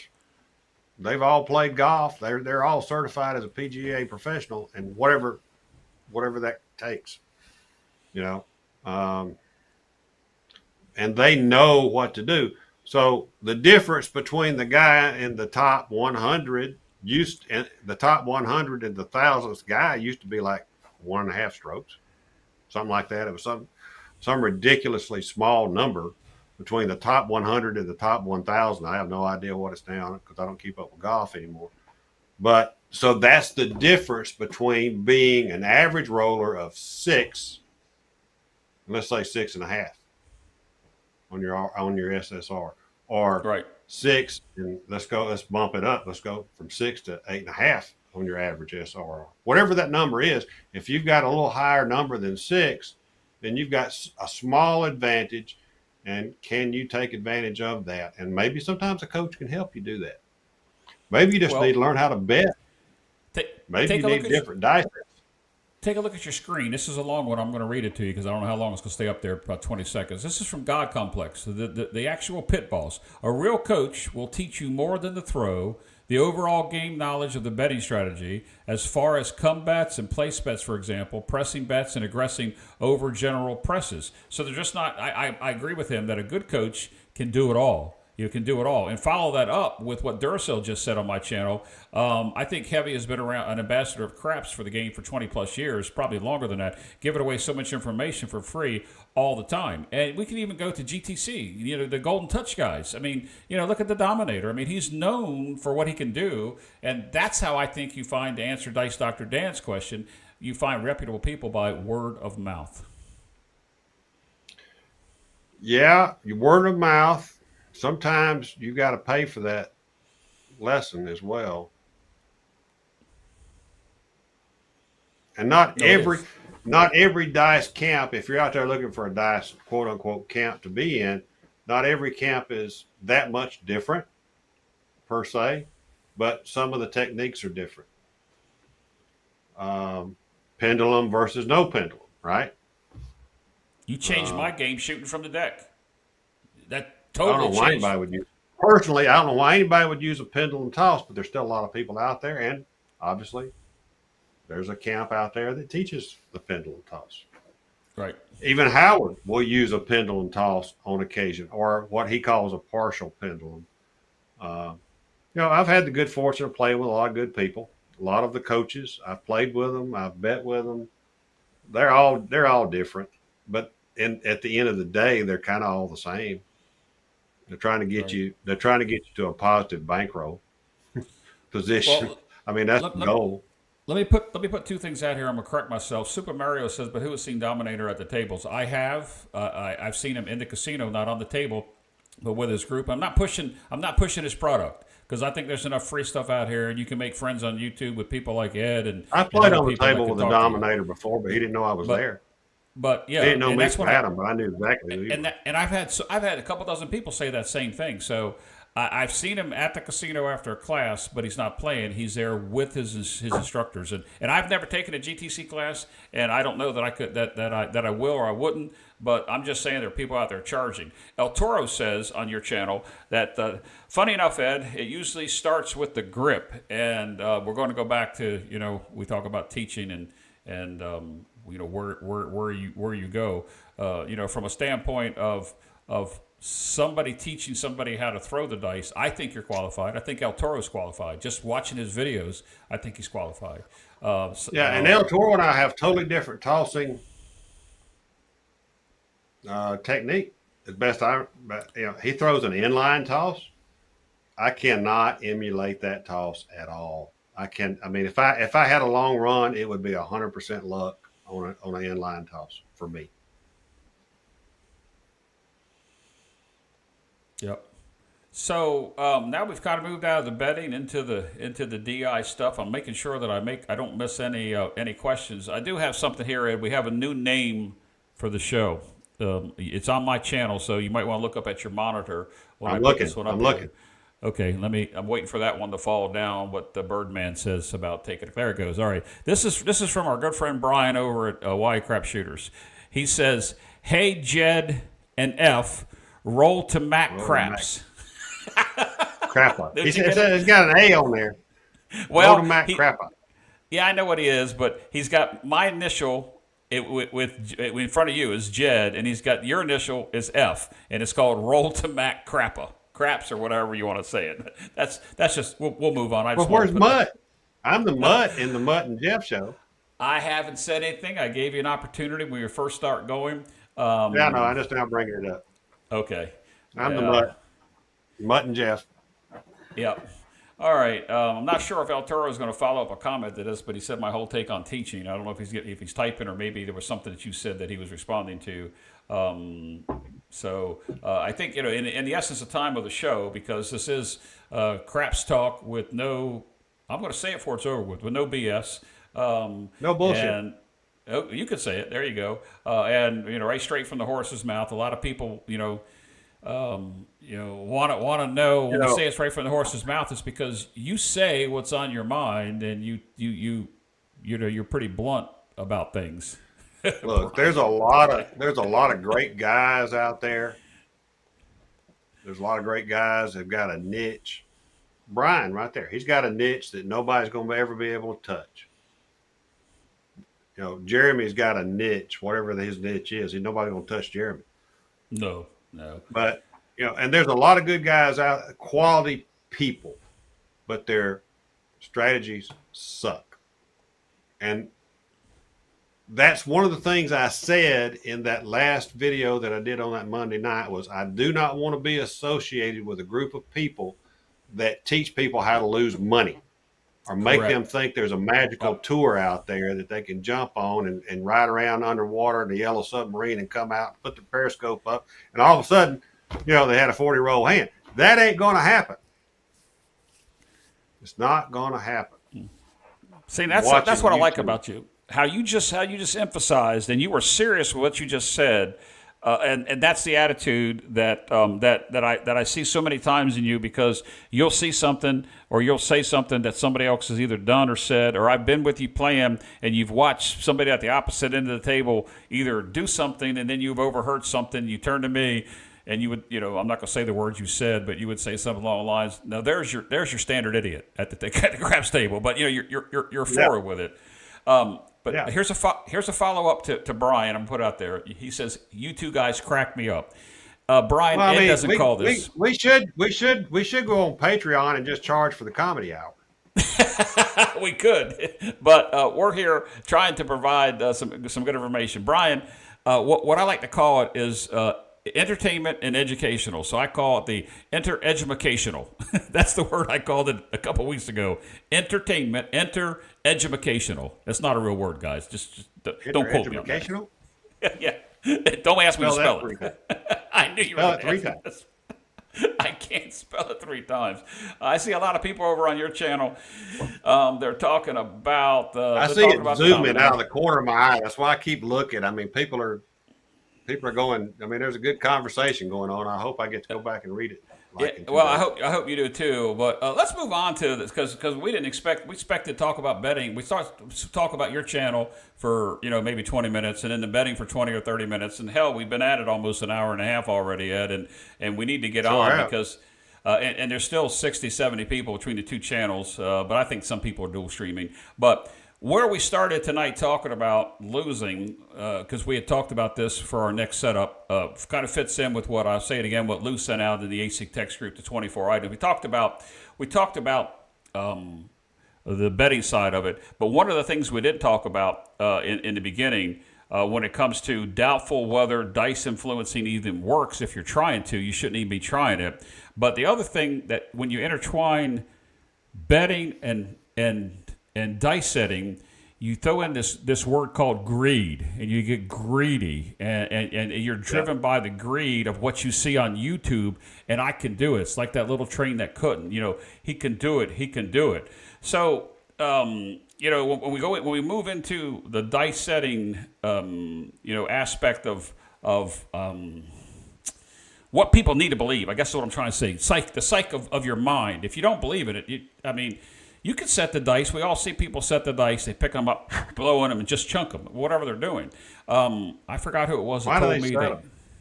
Right. Why do they set them? Why do they even set them? Why do they even bother? Why do they waste? They don't even know that each opposite side of the dice equals 7, and they're sitting there picking them up, and they're looking at them, and they're holding them up to the light, and they're just throwing them around.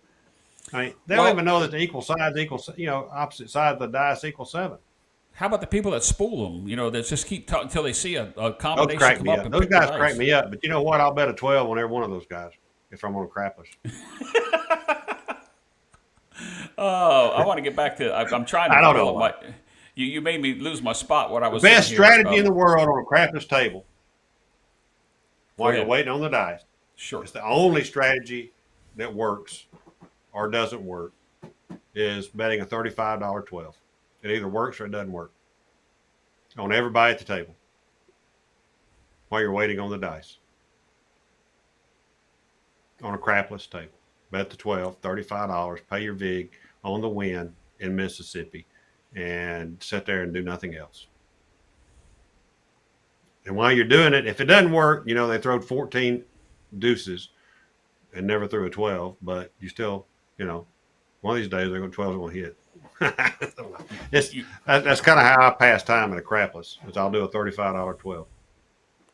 You actually took one of the aspects of what I was going to talk about with about that the dice setting portion of it, which goes along with the betting and why people lose. We're trying to talk about why people lose. So if you're setting the dice is what I'm trying to move into that category. The way that Bill Collins writes this, and look him up, guys. Seriously, Google Bill Collins. He's a poker player.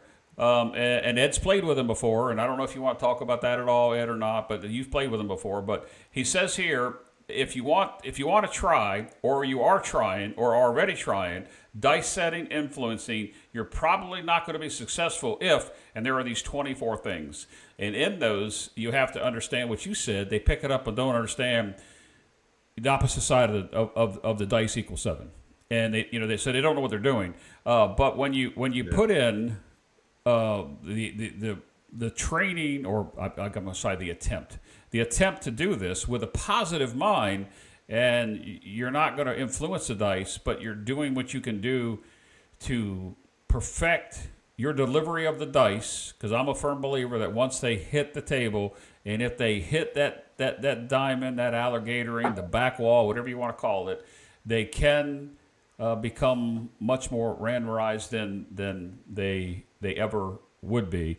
But when we take these things about why people that are trying to set the dice and why people lose, there's so many aspects of this. If you're going to practice the dice, going to the casino with a $600 bankroll and waiting for your turn to shoot and betting on others and only getting the time to play, that's not the right thing to do. You can make a throwing station, and I think you told the story once before, Ed, about travel throwing stations, your first throwing station, how you started practicing and perfecting.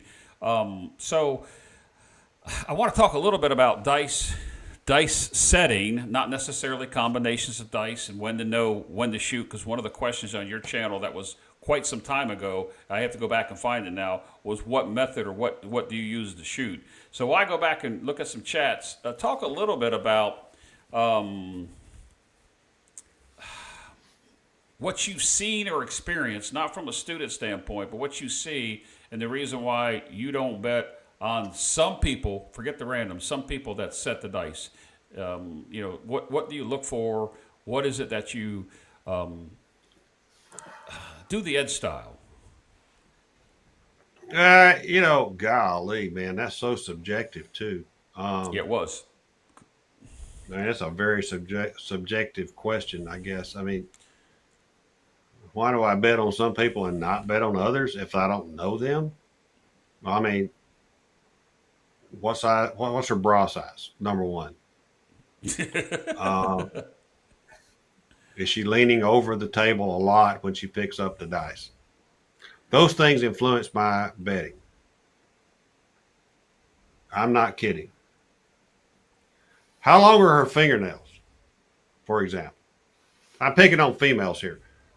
Okay, but watch it. I mean, Jen's in the chat. That's okay.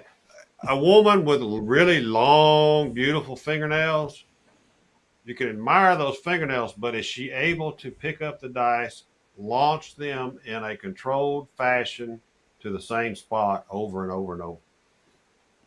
That's a good question, right? Now, for the guys that are schooling the dice and hitting them against the wall, and they're looking for some magic number, and then the magic number shows up, and then they pick up and change the set. I mean, I don't even know why they do that, but they do. I think that's part of street dice. I think that's part of, I don't know. I have no explanation. You see it everywhere you go. They snap their fingers after they throw the dice. I mean, that's critical to their mantra, but they got a damn thing to do with what the dice end up as. So what I want to know is, can the guy or gal, even if they're not setting the dice, even if they're like taking the dice as pushed to them by the dealer, which is usually a non-7 number, right? It's usually a non-craps number, right? And then are they picking it up and launching it and tossing it accurately time after time after time? And you only got a come out roll to make that decision. That's your first glimpse of that shooter, is the come out roll. First time.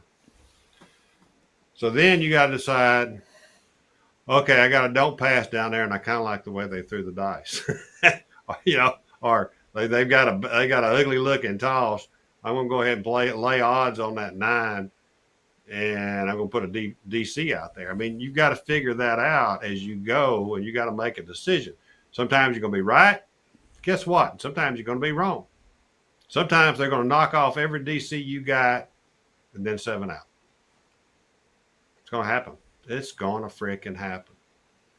Now, the more drunks there are at the table, there's one of those 8 drunks is going to go on a run that's going to kill you on the don'ts. It's going to happen every Saturday night, wherever you are. The others, you better have made enough money to cover what you're fixing to lose on the other guy. It's just going to happen. And you better know that. It's going to happen. If it don't, it'll happen tomorrow. It'll happen twice as bad tomorrow if it didn't happen last night. Does that make sense, or am I just talking out my ass again?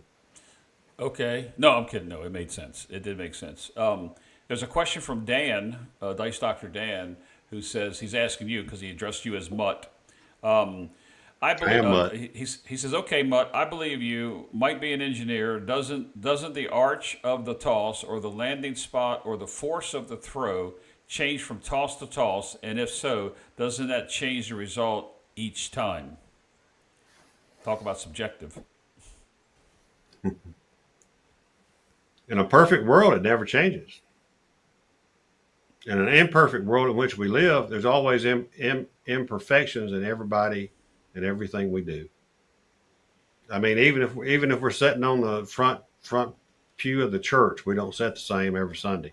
So, I mean, he's right. There are going to be things that change it, but if you have practiced and practiced and practiced, and you have a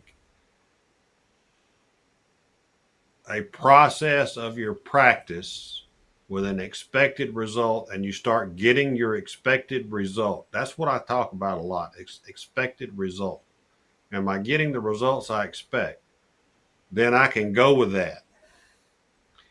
If I'm getting results other than my expected result, but it's reoccurring, then I can go with that.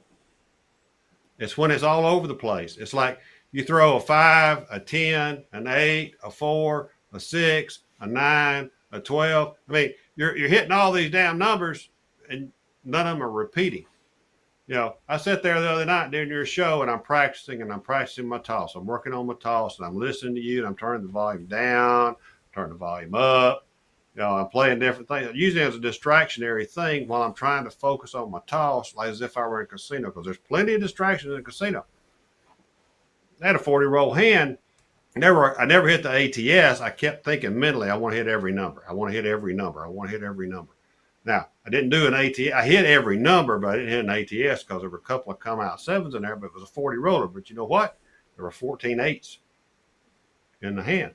So those 7s extended my hand long enough for me to have, I would have made a shit pot full of money on those 8s. I'd have been at house max, pretty damn close. Well, here's a couple points. Arnell, who you've played with and you've seen, and you played live fantasy craps over on his channel. Live fantasy only. I never played with him in person. Yeah. No, but you've seen his throw. He says he Yeah. has a little smiley face. Says Ed won't like my ugly tosses. Now there's a second part to this that he goes. He says, "Truth is, no one can toss the same every roll. I don't care who you think you are. You may perceive that you are, but I guarantee you cannot." And you know, there's always that's just like you said. I like the church pew sitting thing, but the more you practice, as Biff says, the more you practice, the more consistency you can get in that aspect of that toss. And there was one more comment I wanted to put up here that I have lost. I do practice a lot, and I have practiced a lot over the years, Biff. Biff, 2, you can ask my wife if you ever met her when she's in between slot machines. Ed practices every night and used to practice every night and every morning. And I'm not talking about 12 throws. I'm talking about 2.5 hours a night, 30 to 45 minutes in the morning, every freaking day.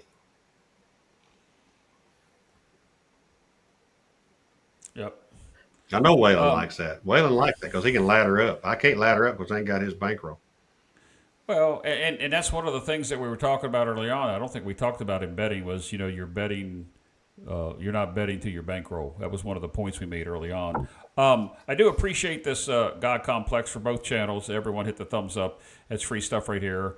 I have not heard a comment I can dispute from either Ed or Jeff. That's a nice comment. I appreciate that. That's That's really good to hear from an actual pit boss or yeah, box person. yep. Whatever, And I forget what he is. I know he's over on your here to channel, not mine. Yeah, over here to Super Mario Brothers, the best players are on this side, which is on your side. So Old Spice came over to my side, and Super Mario. I don't Ah, think come on, I Craig, don't. get back over to the right side. Go I down don't on the think left side, get over to the right side. I don't think you're a subscriber of mine, but it's okay because I'm an entertainer, craps player. I'm here to for my YouTube channel, but when I entertain you, I try to be accurate with what I'm doing based upon the knowledge and the experience I have. And when I learn things from, say, people like from El Toro or Ed, or many other ones that I've talked to as I watch them, I try to relay what they've told me and try to pick that up. So my channel is more entertaining. Ed's is definitely an educational channel because he has much more experience than I do. But we appreciate that comment, God Complex. I really appreciate that. You And I know, think go ahead. I know you're fixing to cut me off, right? Nope. You're I'm fixing to tell actually me we're fixing done, right? I'm actually fixing to say, and money management, John, we talked about earlier in the show. One of the first things we talked about. So for those of you that tuned in early, you might want to go back because first 20 minutes was about Ed's channel direction. The next hour was about betting and comments from the chats. And then we tried to move a little bit into dice influence, but we wanted to take about the last 30 minutes and give somebody an opportunity to ask questions of you, not necessarily of me, because I'm just producing the show here. But if anybody has a question while we continue here, now's the time to put a capital Q and ask Ed a question. And if you want to ask a silly question and get a silly answer from me, you can do that as well. But here's the time for that because Ed likes to be off the air in 2 hours, and it seems like we can never do a 2-hour show. So Our last show went 3 hours. I texted you the next morning, and I went like, "How in the hell did we go 3 hours last night?" It's like Crap But we were Shack on shooting, and Sunday. then we talked. We shot for a long time, then Yep. we talked. So And I'm this going to tell time you, we did no here shooting. you this talk time. about people being stubborn with a system, right? So when we were in Atlantic City, you were not on this table that night that I'm fixing to describe. I'm at stick left 1. There's a don't player at stick left 2. And he's got a really cute girl with him. He's an old guy, but he's got a really cute girl with him. Might have been his daughter. Or not. And he was a don't player. And he was he was a $25. He waited until the point was set every single time. And then he would do $25 DCs or $30, whatever was required. And then he would do $300 lay with each DC. Right? Mm-hmm. Those random tossers in AC that night killed that guy. He must have lost. Yes, they did. So he lost Yep. a few grand. He lost a few grand. Clay was on that table, but he wasn't standing. Clay was on the other end of the table from me. But the guy, I talked to the guy. I said, "Do you always bet that way?" I asked him a question. I said, "Do you always bet that way?" And he's like, "Yeah." I said, "You don't ever bet the don't pass to start with? When you're a don't player, you don't ever bet the don't pass?" And he went, "No, I always wait until there's a point established and I do the DC." Well, those PSOs were killing his ass. And then all of a sudden, the guy would hit 2 or 3 numbers, and then they would either PS, then they would either 7 out. So he would think he was really cool. And then all of a sudden, some other guy slinging them, what'd you call it? Jerking Johnny or something? No, Yeah. He would hit every, Jimmy. He would hit every number twice and just absolutely murder that guy. He finally quit. I mean, I give him credit in that he walked away before his rack was empty. That's all right. So I want to say this to everybody: don't go all in unless you're willing to lose everything that you just put in. I mean, it's psychologically, it's much better to walk away from a table from a $700 buy-in and walk away with 200 in your pocket than it is to walk away with zero that you're handing in, you know, as a hand in to the dealers. Don't walk away from the table with zero. Psychologically, that will kill you. It'll make you do stupid things in the future, and you'll feel bad about yourself right now. So don't walk away from the table empty-handed. All right. We got a couple questions coming in. I want to clarify something. I don't want Waylon to be mad at you or I when we talk about his bankroll, because I've played with Waylon and I've played with his dad, Joe. You hear me talk about it on my show all the time. I have too. The hell out of both of them. But Waylon just said he just wanted to be clear. One thing up, nobody gave him a big bankroll to play with. He built it up. And that's the part, guys. That right there, with what Waylon says, that's confidence. If you ain't got the listen to me talk my proper English. If you don't have the confidence to go in there, you ain't got confidence, dude. You ain't going to walk away with nothing. And Waylon always says, "Scared money makes no money." And so if we offended you by anything, Waylon, we weren't insinuating that. We were talking about your style of play because you show it all the time. Both Ed and I have played with you on the table, and I say it all the time that if you think Waylon plays that way, go play with his dad, and his dad is just a joy to be around. He ain't got nothing on his daddy. His daddy is a maniac at the table. I would call him a maniac. I think that he's a genius at the guy. His daddy is insane bets like crazy. I mean, he's great. He's fun. But he's not scared. I love him. He's not scared to make the bet. He has the bankroll. The devil sitting on a 12. He ain't scared of nothing. That's the difference, Ed. He has the bankroll and he's not scared. You take somebody that have $1,000 bankroll and going in when they should be playing a lot lower bets, but they're making these big bets and they don't have the confidence and they don't have the experience. That $1,000 is gone, regardless of whether they can hit the ATM and maybe win at that. But when you look at that, when I look at Joe, is I see a gentleman that is expert in knowing what he's going to do when a certain thing happens. I'll be like Joe in about 20 years. Yeah, I hear you. And I do want to put this up here that follows up. Joe is fantastic. I love Waylon's dad. The Waylon's dad is. I watched him bet, and I'm sitting there going, "Holy shit! How the hell it can be?" I was on the table. He with ain't him. care.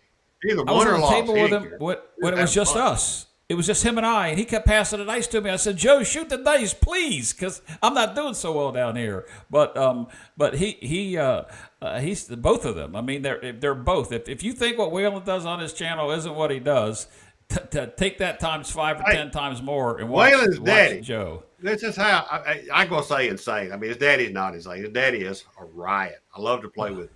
Oh, he's the a joy. Only guy I've ever seen that was working the hard ways and hopping the hard ways on the come out. I never seen that in my life. And his daddy sitting there grinning, he's going like, "Turn them bets on, hop the hard ways." And I bet he hit him. Like going at it. I mean, he's probably hit in one control of of what he's doing. He's a fantastic guy. I loved it. I love watching him. Fantastic player. Yes. I ain't got the balls to bet like him, but I enjoyed watching him. So I have a question. I'm going to go back because we got to get to your questions. But there's a back and forth between El Toro and Dice Dr. Dan about the results of the dice. So El Toro has an excellent response. I think I already put this up here. This is his reply to Dice Dr. Dan. Multiple variables affect the dice result. Yes, it is the dice toss or the betting. He's asking Dan which one is why you're not winning consistently. If you've ever talked to El Toro, he's about as humble as you can get about his craps play, his journey to get there, and why he is a consistent winner. He's one of the few I think that you can put in that. So I don't know what I'm gonna put this up here and just benefit of Dan. He comes back and says, "I got rusty on my dice toss due to the heat in the garage. This is where he lives in Vegas. So I'm bringing myself back to in Vegas. My God, it's going to be hot in the living room, let alone the garage." Yeah. Well, I wanted to get that out there so that we don't want to offend anybody on the show here, and I just want to clear that up. But there are some questions here for you. If I made fun of you tonight, I was just joking. Yeah, I mean we're not here to criticize anybody or pick on anybody. Well, I'll pick on you. You pick on me. Yeah, right. All right, But here's your first question. This comes from Andy, and I think we kind of covered this earlier. This is Cajun Craps. Discipline, money management, in your opinion, is one any more important than the other? And if so, why? that's the same question, Yep. Discipline. in my Well, opinion. I mean, if I you was don't have thinking this. discipline, you can't have money management. If you don't have I money was think. management, you damn sure don't have any discipline, Yep, I was right? thinking that. Now, what I apply, take the money management, what I apply the discipline to, and it kind of goes along with the money management, is the discipline to not put a bet out on every single freaking player that's on the table, and that's a downfall that I have. I'll admit that. I don't care if I'm playing 6, 7, 8, or just the 6 and the 8. I will put money out there. So I think that's how I would have answered it. It's the same thing. I don't know what he means by this. The next question comes from our brigantine specialist here, Frank. Does Ed play in the casino at the same levels, hundreds as he shows on his shows? I don't know that you watch his shows enough because I don't think he plays at the $100 level starting. I He don't may know that I get to play a anything at 140. $100. He may, yeah. You I may might do get it to on a live. I might do it on a live because we go, oh, this is our last toss. Okay, I'm going all in. But yeah. no, I I see don't. you get to the blacks on the table, but I don't think I've ever Yeah, seen you oh do yeah. I that. mean, that's the goal. You want to turn reds into greens and greens into blacks and blacks into purples, purples into yellows or oranges, whichever they are. And ultimately, guess what you want? You want grays. That's the $5,000 chip. That's right. All That's right, what you want. next You call. want to change levels. You want to change colors. Uh, I can tell you a true story in a minute. all right, okay. Well, let's. I can stop this question on Jeremy, and we'll come back to it if you want to go ahead That's I it. didn't read I it. mean, do I track my? What do you think? Do I track my dice? I could. I've Does Ed deleted track a his hundred dice? thousand rolls off of my computer already, and I probably still got 10,000 sitting on there that I can go in there and pull out. You know, and I mean, yeah, I do. I track my rolls, and I try to Well, decide if my toss is changing, because our toss does change over time, whether it's good or bad, or because we're just getting freaking old like me. Our do- our, ti- our how dice I toss will change how I think that over time. Jeremy meant that, and correct me if I'm wrong, Jeremy, was does Ed track his dice or does he keep his eyes on his landing zone? I think he's talking Oh, about you when talking you're about during the actually live? yeah, you're actually at the casino playing, not when you're practice, because we know you that we know that you're a bone tracker Oh, expert too. But no, I this, took it as that's the live. easiest thing. That is the easiest thing to do live, right? In a real casino. And tell them why. I know the answer, but tell them why. I mean, everybody thinks it's hard to track your left and your right die, right? Number one, hit your freaking landing zone, okay? Focus on your landing zone, number one. Same toss every time, same spot. I'm trying to be sarcastic. I'm Watch waiting for you. one die. I watch There it my is. left There it die. is. That's what I was I waiting for. watch my left freaking die. Even if it crosses over to the right side, or if it goes over to the corner, or if it bounces all the way freaking back to the other table, I'm watching my left die. And the dealer calls a 9. Dealer says 9, and he starts racking them up real quick because they rack them up quick. And I'm looking at my left die, and I went, well, I saw a 4 on my left die. I can do math. If the call was a 9 and I rolled a 4 on the left die, then that means my right die was a 5. It ain't hard to track your freaking dice on a real table. That is true. That's why I kept holding my Watch one up. one, listen Yep. to the call. If you don't know what the call was, ask the dealer. What was the call? And they'll say 9 or they'll say 6. Okay, I saw a 4. That meant I throw a 2 if the call was a 6. And I know what my Right. set was. I know what my set was. And I know where that 2 was on that other set. Because remember, on every set of dice, the side opposite of the one and the other equals a 7. Yep. It's Real not quick, hard. let's People want to answer. make more people want to make this hard. It's not hard. Let's answer this next question, and you can tell the story because I think it was related to something we talked about. But the pit boss here, God Complex, wants to know if either one of us have ever worked at a casino, and the answer is no, I have not. My background, I'm retired now, sir, is I'm in public safety, 45 plus years, but 35 years working for the same public safety agency, and now I'm enjoying what we're doing here tonight. So Ed, I know that you haven't, but The only work I do is stick left, stick right, there it is. straight out, hit the I hook. knew that. That's the only I work think I that's do. what he in the wanted to casino. hear. Hey, good evening, Joe. It's been a heck of almost 2 hours on the show here. You got to go Well, back. that's There are some good that's highlights. the only work, God Complex. I appreciate you asking the question, but I ain't smart enough to be a dealer. I Yep. can't do math that quick. I know Well, you you pay don't the have. base and double the cap, but at some point it gets so big that I can't do the math. Yeah. Well, you don't have to do the math. You know, every rate gets away. You pay you pay the base and you double the cap. Yeah. Yeah. All right. So go ahead and tell us a Problem story. is that what We have part's the another base and what question. part's the cap? We we have a I'm putting some things up here about following the dice and one dice and some people that I have great faith in because I've played with Arnell from Dice Grinders, and I won't tell the story about he digging me out of the hole again. But anyway, so go ahead. You said you had a story to tell. We got one more question that's come in so far, guys. We're going to be wrapping this up soon. So if you have a question, put a capital Q like Alfredo just did over on Ed's show. We'll get back to that question 1 second, Alfredo. Go ahead, Ed. You said you had a story you wanted to tell. Well, 2 weeks ago tomorrow night, stupid Ed. This is ding, ding, ding, ding, stupid Ed, right? Now, okay, I'm not really that stupid because I split my money up. My wife and I went to Tunica, and before I leave, I take those little banker's envelopes and I separate my money and I write their number on it, how much is in it, and what day it's for. All right, so I'm going on a travel day. Travel day is I got to drive 4 hours, and we're going to eat. We're going to eat a nice steak dinner. My belly's going to get full. We'll drink a couple of glasses of wine, maybe a couple. Anyway, and my wife half of whatever roll night.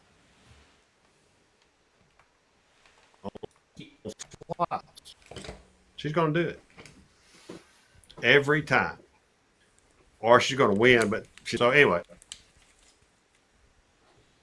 I really wanted her to have a good time and play, and so. All right, I'm back. Freezing? No, we're good. Who's freezing, me or you? Okay. I felt like on my side, I looked like I was freezing a little bit.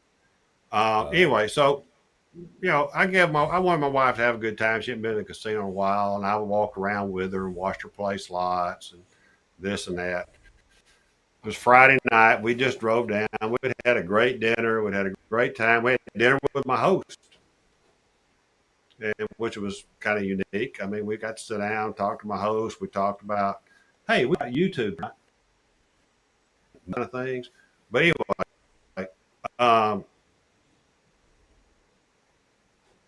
I was down. I mean, my wife plays out of my back pocket. So I was down, and then I went on the tables. I walked away a loser a couple of times. I didn't walk away empty-handed, but I walked away a loser.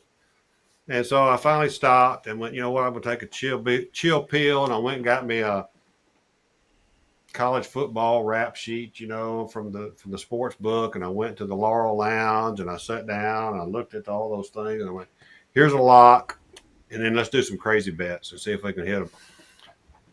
And then I walked back out to the casino, and it was like 10:30. It was only like 10:30, and I'm like, you know what? I probably should go to bed and just get up early in the morning and go play, but I'm going to walk by the tables. I made my bets for the parlays for the next day. And I walked over I saw this one table, and it was crapless, $25 minimum crapless table, and there was nobody on it. I went, I think I'm going to play that table. I didn't even know how much I had in my pocket. So I walked up, threw my card. I slung, I did the little frisbee toss to the guy. Here's my card. And I reached in my pocket and I went, boom. And I go out and holy shit, that was only $200. I got $200 that I just threw out there, and I can either say, "Give me my money back," or "Give me chips. I'm going to the cage. Give me my card back." I went, you know what? I'm gonna throw for sixes and eights. I'm on a $25 freaking table, and I got $200 buy-in on that damn table. Now, this doesn't happen often. Well, I'm going to tell you, but so I'm like, okay, I'm going to throw for sixes and eights, but I am going to play the 5-5. I'm going to play the ATS. I did 5-5-5. That's all I could afford. Had a $25 pass line. I didn't have to worry about a craps check because, it's a crapless table. So I can't lose on the come out. But mentally I'm going to play 6 and 8. So I went with a set that gives me sixes and eights, and sometimes 3 and 11s. Right? So I went 6-8 after I set the point. I don't even remember what the point was. 6 and 8, field bet. That was it. I mean, I don't have a lot of money. I got no money in my pocket. I mean, I got nothing else. I mean, I'm all in $200.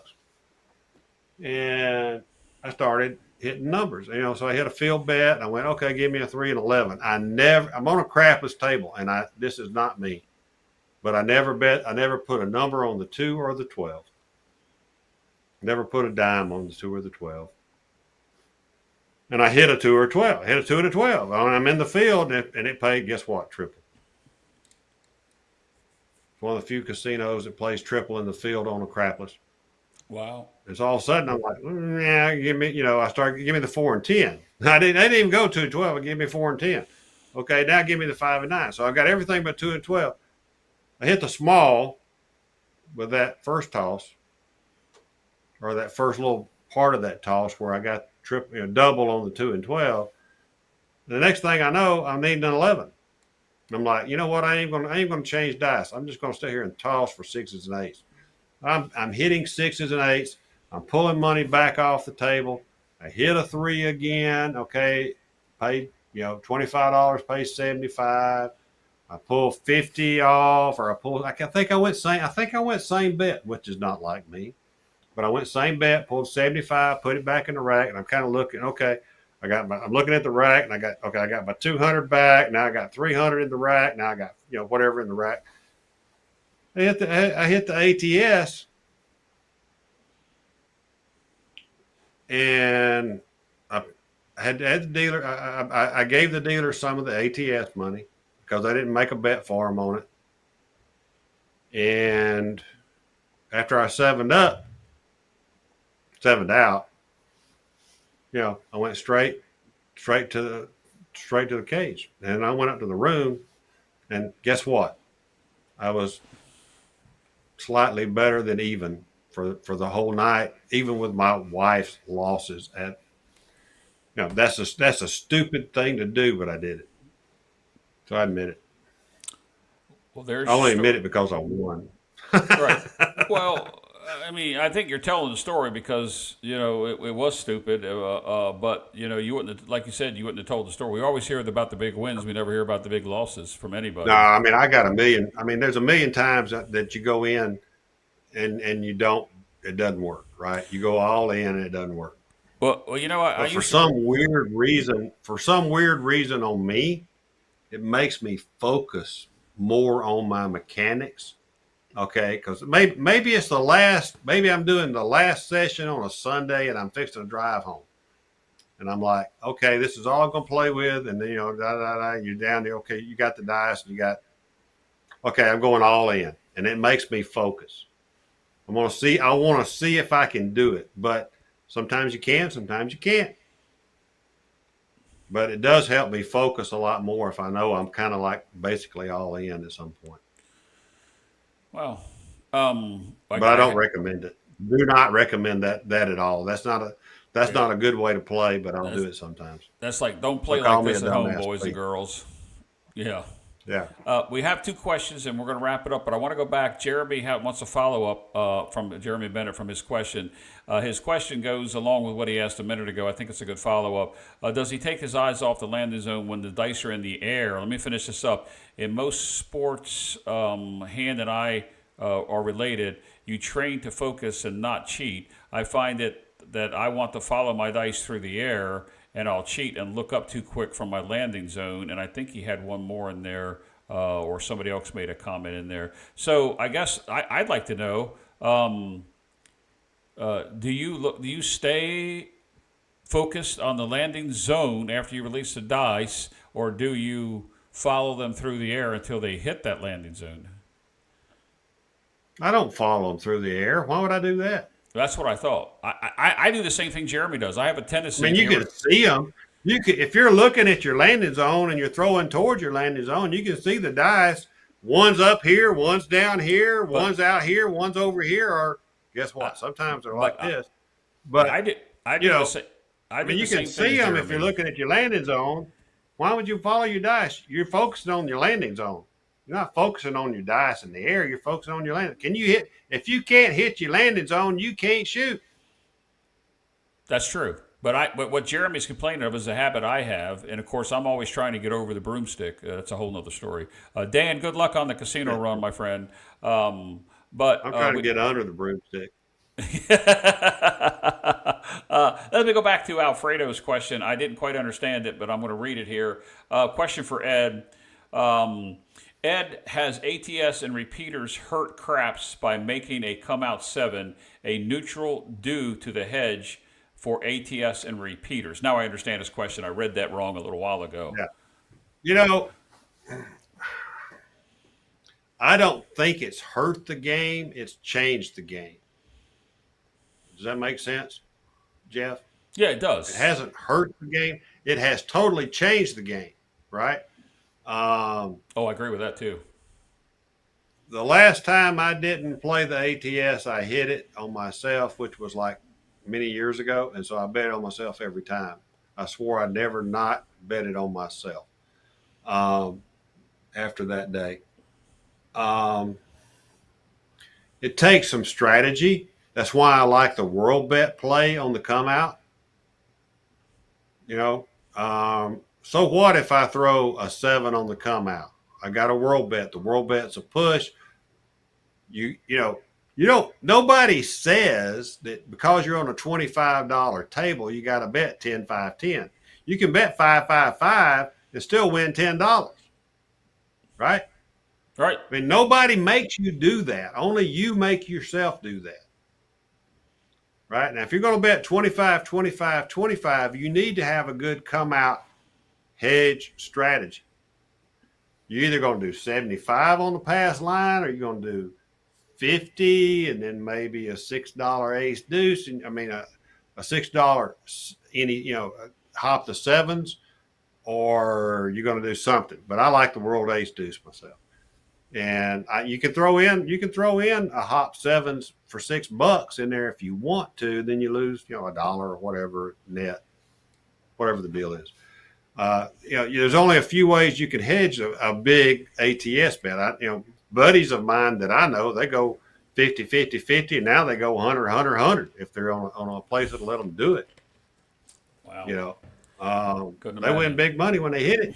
They lose big money when they lose what I consider big money when they don't. I don't think it's hurt. As far as the repeater bet, there are none where I play. But I enjoy playing the repeater bet when I go to Vegas if I can get on a decent table with a decent crew. Right. I hate Gold Coast, but you know what? I end up playing there because they got the repeater bet. Wow. All right. But they don't have the ATS, right? They don't have. I'd rather play an ATS with a fire bet than I had than just a repeater bet myself personally. I would agree with that. But I don't have the fire or the ATS where I play. I mean, the fire or the repeater where I play. It's all ATS basically where I play, or none, or they don't have it at all. Gotcha. So, right. Where I play and where I stay 90% of the time in Biloxi, they don't have an ATS. They don't have a repeater. They don't have a fire. You earn every freaking dollar you pull off that table. And you better know what the hell you're doing, or they're going to keep your money. But they don't mind keeping it. All right. So I don't think it's hurt it, but it's changed it. It's changed the game to you need, if you're a shooter, you need to learn how to take advantage of what's available to play. If you're going to play that, then you got good people, good friends like mine, Cage. He doesn't play the ATS. I've been on tables with Cage and I still played the ATS because I'm like, what the hell? I'm like, God almighty, guy, quit shooting for the freaking 7 after you've started. All I need is like a 3 or I need a 12 or whatever I need. And he's shooting for the 7 on the come out. I'm like, that's my dumb ass for doing it. No. All right.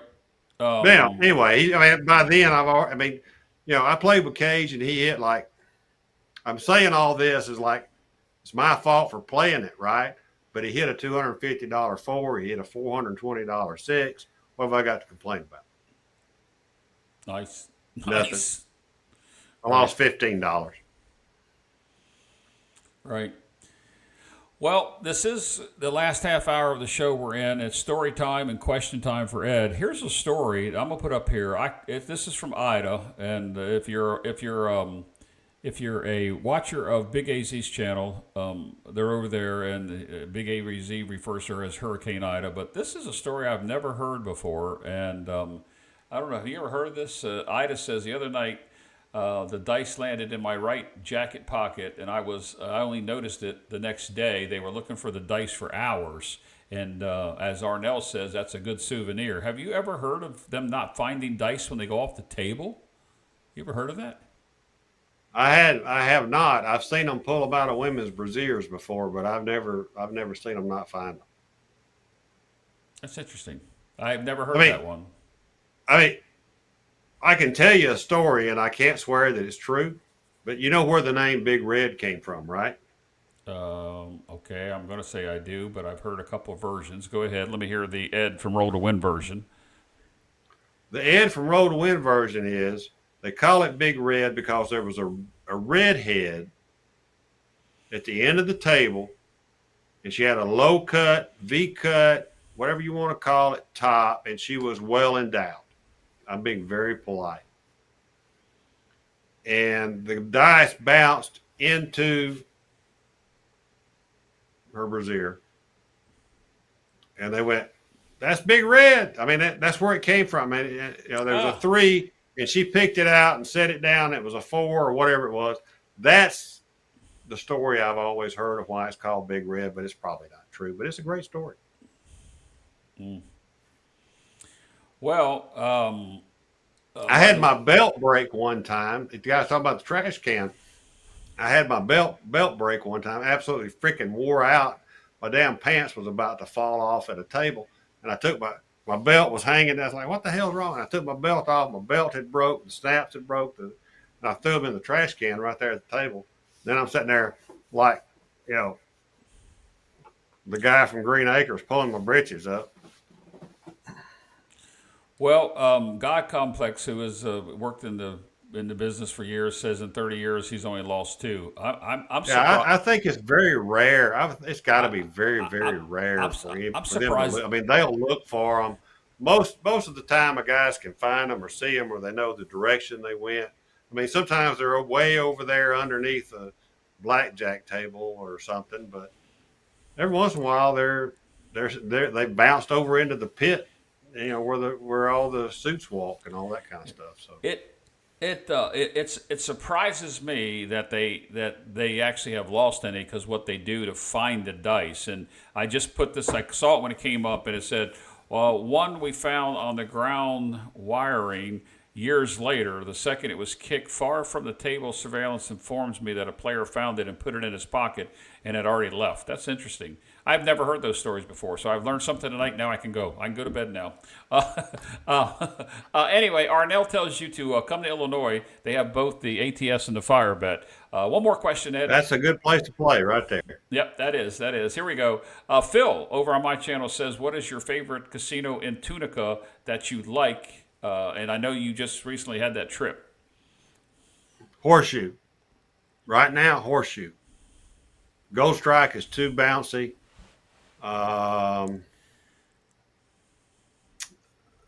Horseshoe's got 8 tables plus one of those electronic tables. So we got a lot of tables at the Horseshoe.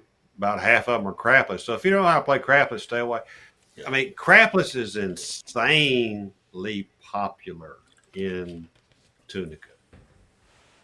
And I think it's the Memphis influence. I mean, that's what I think anyway. I think it's the people that drive down, 30 minutes from Memphis, they come south. And I think it's because people used to practice throwing the 12 for the triple payout on the field. And then they started crapless and they're like, oh, well, that's easy money. I mean, if they don't throw a 12, they're going to throw a 2. Instead of paying double, it pays 6-1. So I think I enjoy the Horseshoe as the best, and that's a Caesar's property, actually. All right. Cage says he likes the Gold Strike tables. Is that in Tunica as well? He had a good roll there. Those are bouncy ass tables. I had a good roll. He doesn't ever tell anybody, but I had a good roll there from stick right, but I gave him stick left because of his unique toss. And I'm going to tell people right straight away, dead level, Cage's toss was the same as you see on the video. Click, click, stop. Click, click, stop. Right there at the bottom of the rubber. He never got called out for it not hitting the back wall because they always nudged right up against the base of the rubber and then pushed back an inch. I mean, it was a beautiful toss. He was dialed in and he was showing out and he was doing a great job because I was betting on him. I don't play poker, Phil. I don't play poker. So you're not going to get my money at the poker table. You get mine because I do play. Let's go ahead and wrap the show up. I want to put this up only because it's funny. For those of you that watch my channel, if it wasn't for Bailey, Jeff would lose dice a lot, and that's true. Bailey's my dog. You hear me when the dice go off, and I'm not a same dice person. I don't have to have the same dice back. I don't have that superstitious. If I throw one off the table, it's one or two reasons. I really did make a boo-boo with the throw, or I threw it on purpose at somebody. But if it goes off the table, I don't have to have the same dice. Don't hold the game up. Let's just get going. Forget the damn same dice. This is an interesting comment here, Ed, that God Complex puts up here. Electronic tables have lost casinos a lot of money due to the bad dealer training.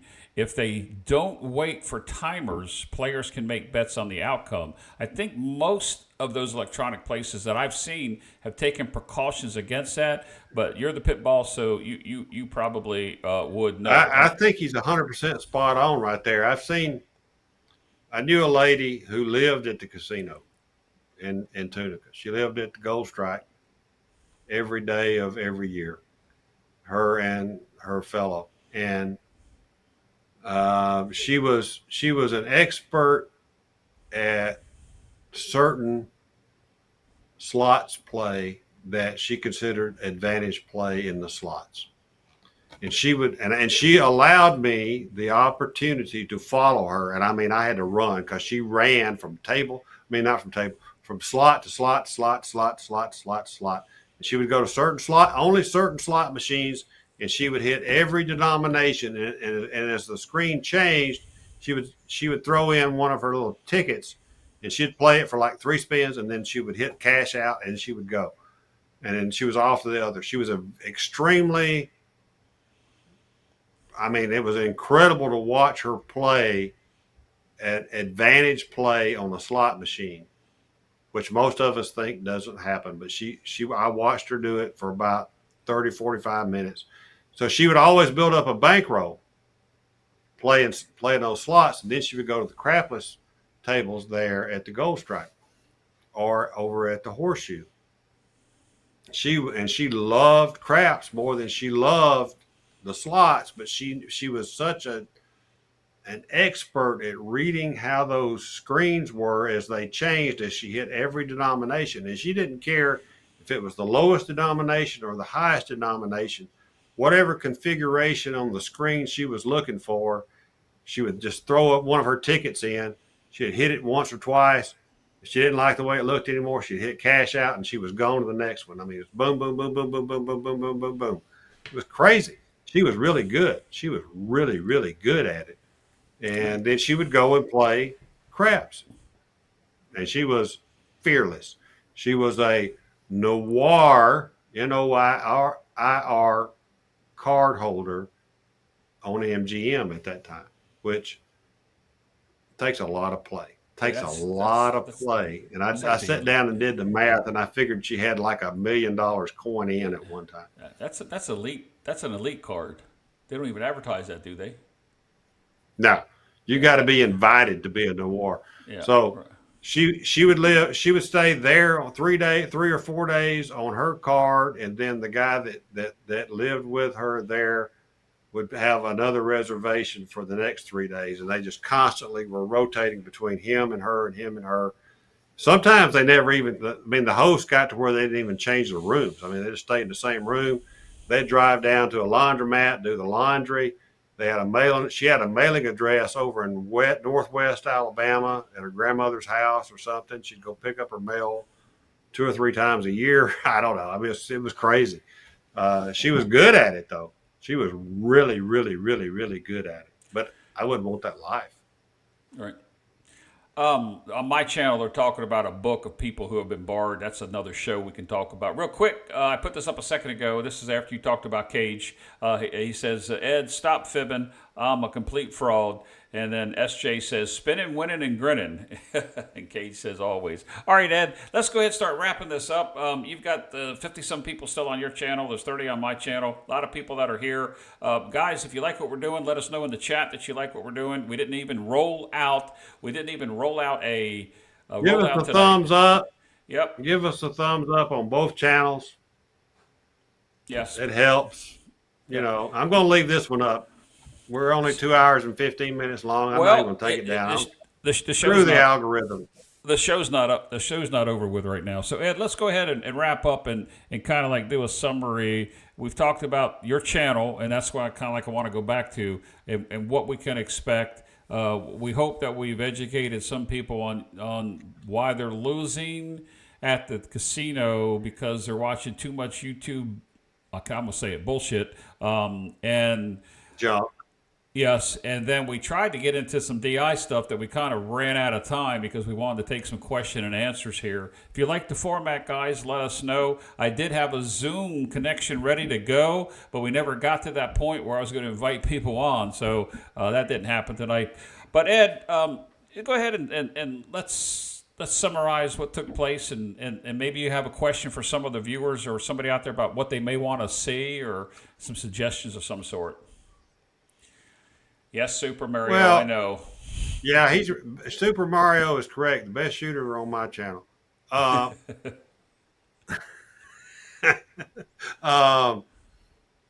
thing I can't even remember what I was going to say now. You made me lose my train of thought. Thank you. Ask me again, and I'll try to think of it. What do you want me to say? Well, just we're going to wrap the show up, and we talked about the people that are here now because we didn't have the audience when we first started. About your channel. It's not about my channel because I'm just here to. Yeah, host. I have not disappeared. I'm kind of darked out except for these kind of little intermittent lives that we're going to do. I'd really like to do a live, but somewhere around the holidays, in the middle of the holidays, somewhere in there. Kind of a holiday special. We're going to have Jeff on there. He's going to play his guitar. We're all going to sing Kumbaya, and we're going to sing Silent Night, and Way in a Manger, and all that. But I'm going to try to get Jeff to host it for me because he's got the fancy software. Maybe I can get 2 or 3 of the guys and myself, probably, that I interviewed on Tales for the Table. We're just going to kind of do a round table and do something like this and maybe take questions or just us talk. Whatever we do, just kind of, ad hoc on that. I'd love to do that.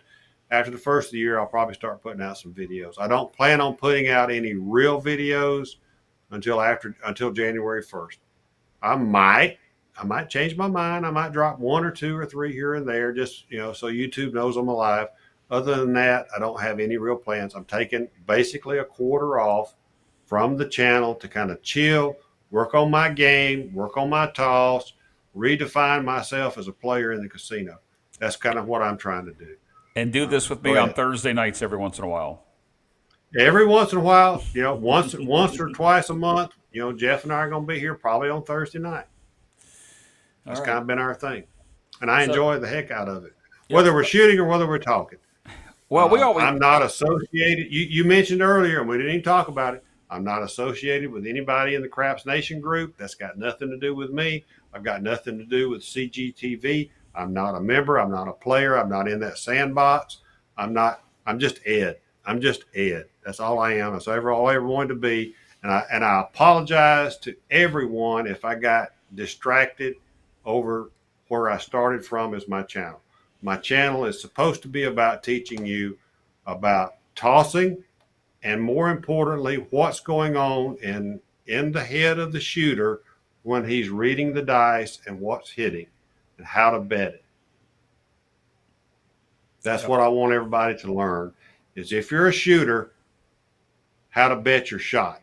I could care less about betting a system. I could care less about a strategy. I could care less about anything else that's going on around the table. There's all these little things that we do to pacify ourselves while we're waiting on the dice if you're a shooter. But I want people to learn how to bet on themselves if they are a shooter. If you're not a shooter, you need to start. Because if you're not a shooter, you're not going to win as often. If you're not a shooter and you don't know how to bet your shot, you're just not going to win. I'm going to answer a And don't question forget here. that everybody has bad shots. Everybody has bad days. Everybody has bad nights. It's going to happen. It's real. That's the real life story. You're gonna screw up and lose and lose and lose, but you got to learn to walk away. I've walked away a loser many times, but I try to keep it to $1 or $2 or $300, whatever my buy-in was, so that I don't mentally hurt myself. Because if you walk away with zero, you're killing your whole mental attitude right there. That's part of what we talked about earlier. You're exactly right. You are exactly right.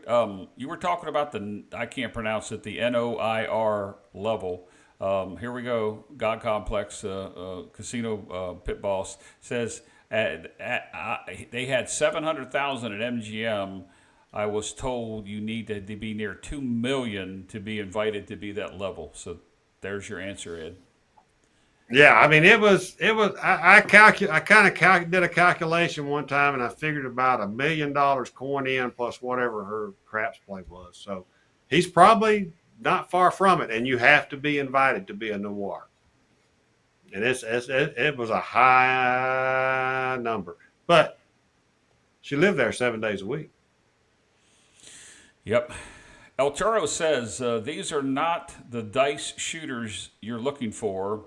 If you're not a shooter, learn to bet better. And he says amen, and I give an amen to that. Definitely. Yeah, I mean, if you're not a shooter, you need to learn how to bet, and preferably you need to learn how to do both. Yes, you If you're do. going to be anywhere, I did a video quite a while back, a month or two ago. Bet your advantage if you have one. That was the caveat. If you have one, bet your advantage. So that's what people who practice try to do is get your money back as quick as possible without being stupid with a gazillion dollars across, and get your money back off the table, and then use some sequence. And that's why I practice like I play, and I play like I practice. That's my mantra. I know what I'm going to bet. I know the betting rhythm I want on every single number out there. And you've got to be able to do that from memory. Sometimes, and you've probably been there when I did it, Jeff, I look at the dealer and say, what have I got down there? And they'll tell me, and I either know I'm supposed to press to the next number or I'm supposed to say same bet. And if I'm not sure, you know what I say? Same bet. Because I put some money in the rack. Yep.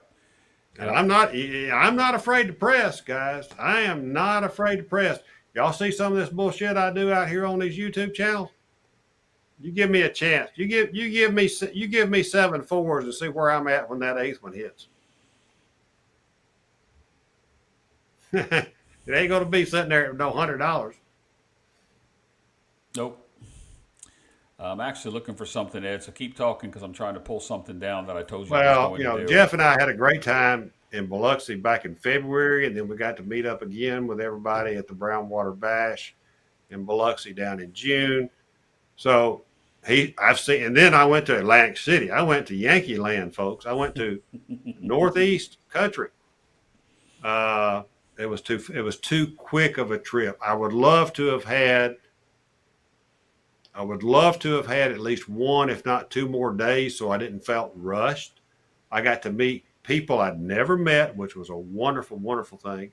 Craig, Lou, Dice DGen. I'm leaving everybody else out, but all these guys that are on the channels or they subscribe to our channels and comment, I got to meet them. That was great. I loved it, but it was too rushed because I flew in on Thursday night, flew out on Sunday morning, so I didn't have any time to really kind of chill and get to play.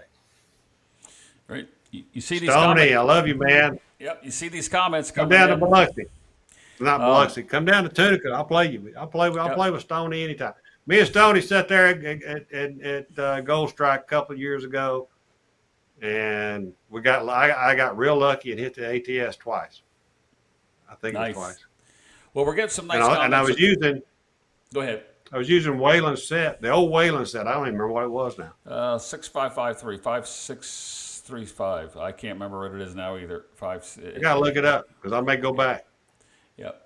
We're getting some good comments in here on both channels. Kurt says, great show, Jeff and Ed. Glad that you're not going anywhere, Ed. See, people love you, Ed. And this is the best one I like so far. I really enjoyed this BS myself. Phil, thank you for the comment. I'm hoping that's sarcastic. I'm always full of BS, man. I'm always full of it. And yes, Joe, Ed's channel is still going to be up. You can go back and watch what he has, and he is going to be putting some stuff out. I think that came in after he said what he was going to do. Yeah. And nothing. I took nothing down except for I took the lives, all the old lives. There weren't many because I don't leave many lives up for long. I took the lives down because they were long, and I did take down, or I made it not listed, which is a different category. They can still see it. The They just have to Monday go to your night channel. video. They just have to go to your, they can still see it. Yep. Yeah, it's still there. But, all right, Ed. This has been a blast. I mean, I really like it. I hate to say goodbye on a good note. You still looking at stats. You still have 50 people watching on your channel. I had 30 some a minute ago. It's dropped down a little bit. But to have this kind of numbers, 80 some odd people watching a live channel, and we're competing against Joe Biden at some point tonight. Real quick here. Let's see here. I'm looking at some chats. I don't want to keep repeating the same thing over again. Been practicing for years. I've learned everything. I've learned my roles. I'm going to put this one up here and read that. Hi, Ed, because these guys must just be joining us. Hi, Ed, been practicing for 3 years plus now. If I've learned anything, I've learned my role. I really think that's where you learn the most. I really want to roll with you some guys sometimes. And Troy's a good guy. He's a good player. He's a good member of if you want to call it a community. Yes, I love Troy. Yeah. Max wants to know, what is your local? I don't have a local. I knew that. I don't have a local. I mean, I'm either going to Tunica or I'm going to Biloxi.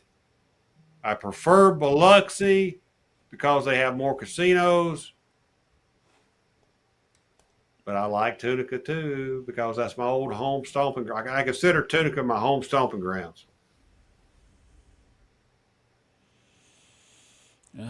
Well, hello, Badger. Yep. Thank you, Joe. Yeah, you guys are coming in late. Man, I hate to cut this thing off. We've been, we're 2.5 hours now. Ed's got to work in the morning. But here's another question. Not only that, Ed's got to pee. Yeah, it's the same question coming in. I think you've answered that. I guess he wanted to get the answer to that. I don't have to. I told you we started the show. No contest against Slow Joe. I'm not sure what that means. All right, guys, we're going to go ahead and call this. I'm going to play a short video, I hope, about the Craps for the Cure. I really think it's only about 20 seconds long. You're going to see it. It was produced by John over at Pro Craps. It's for the Craps for the Cure that's coming up. We're benefiting Veterans Day weekend in Las Vegas. If you can't be there or you want to be there, go to crapsforthecure.com. Find out all about it, the scheduling, and who's going to be there. But the thing that we're doing is we're raising money for a comfort dog for a vet that is in need. That's what the purpose of this is. I'm going to run a short video, and we're going to get out of here. Ed, you have the final word. Practice like you play like you practice. Yeah. Be safe Roll to win. and play smart.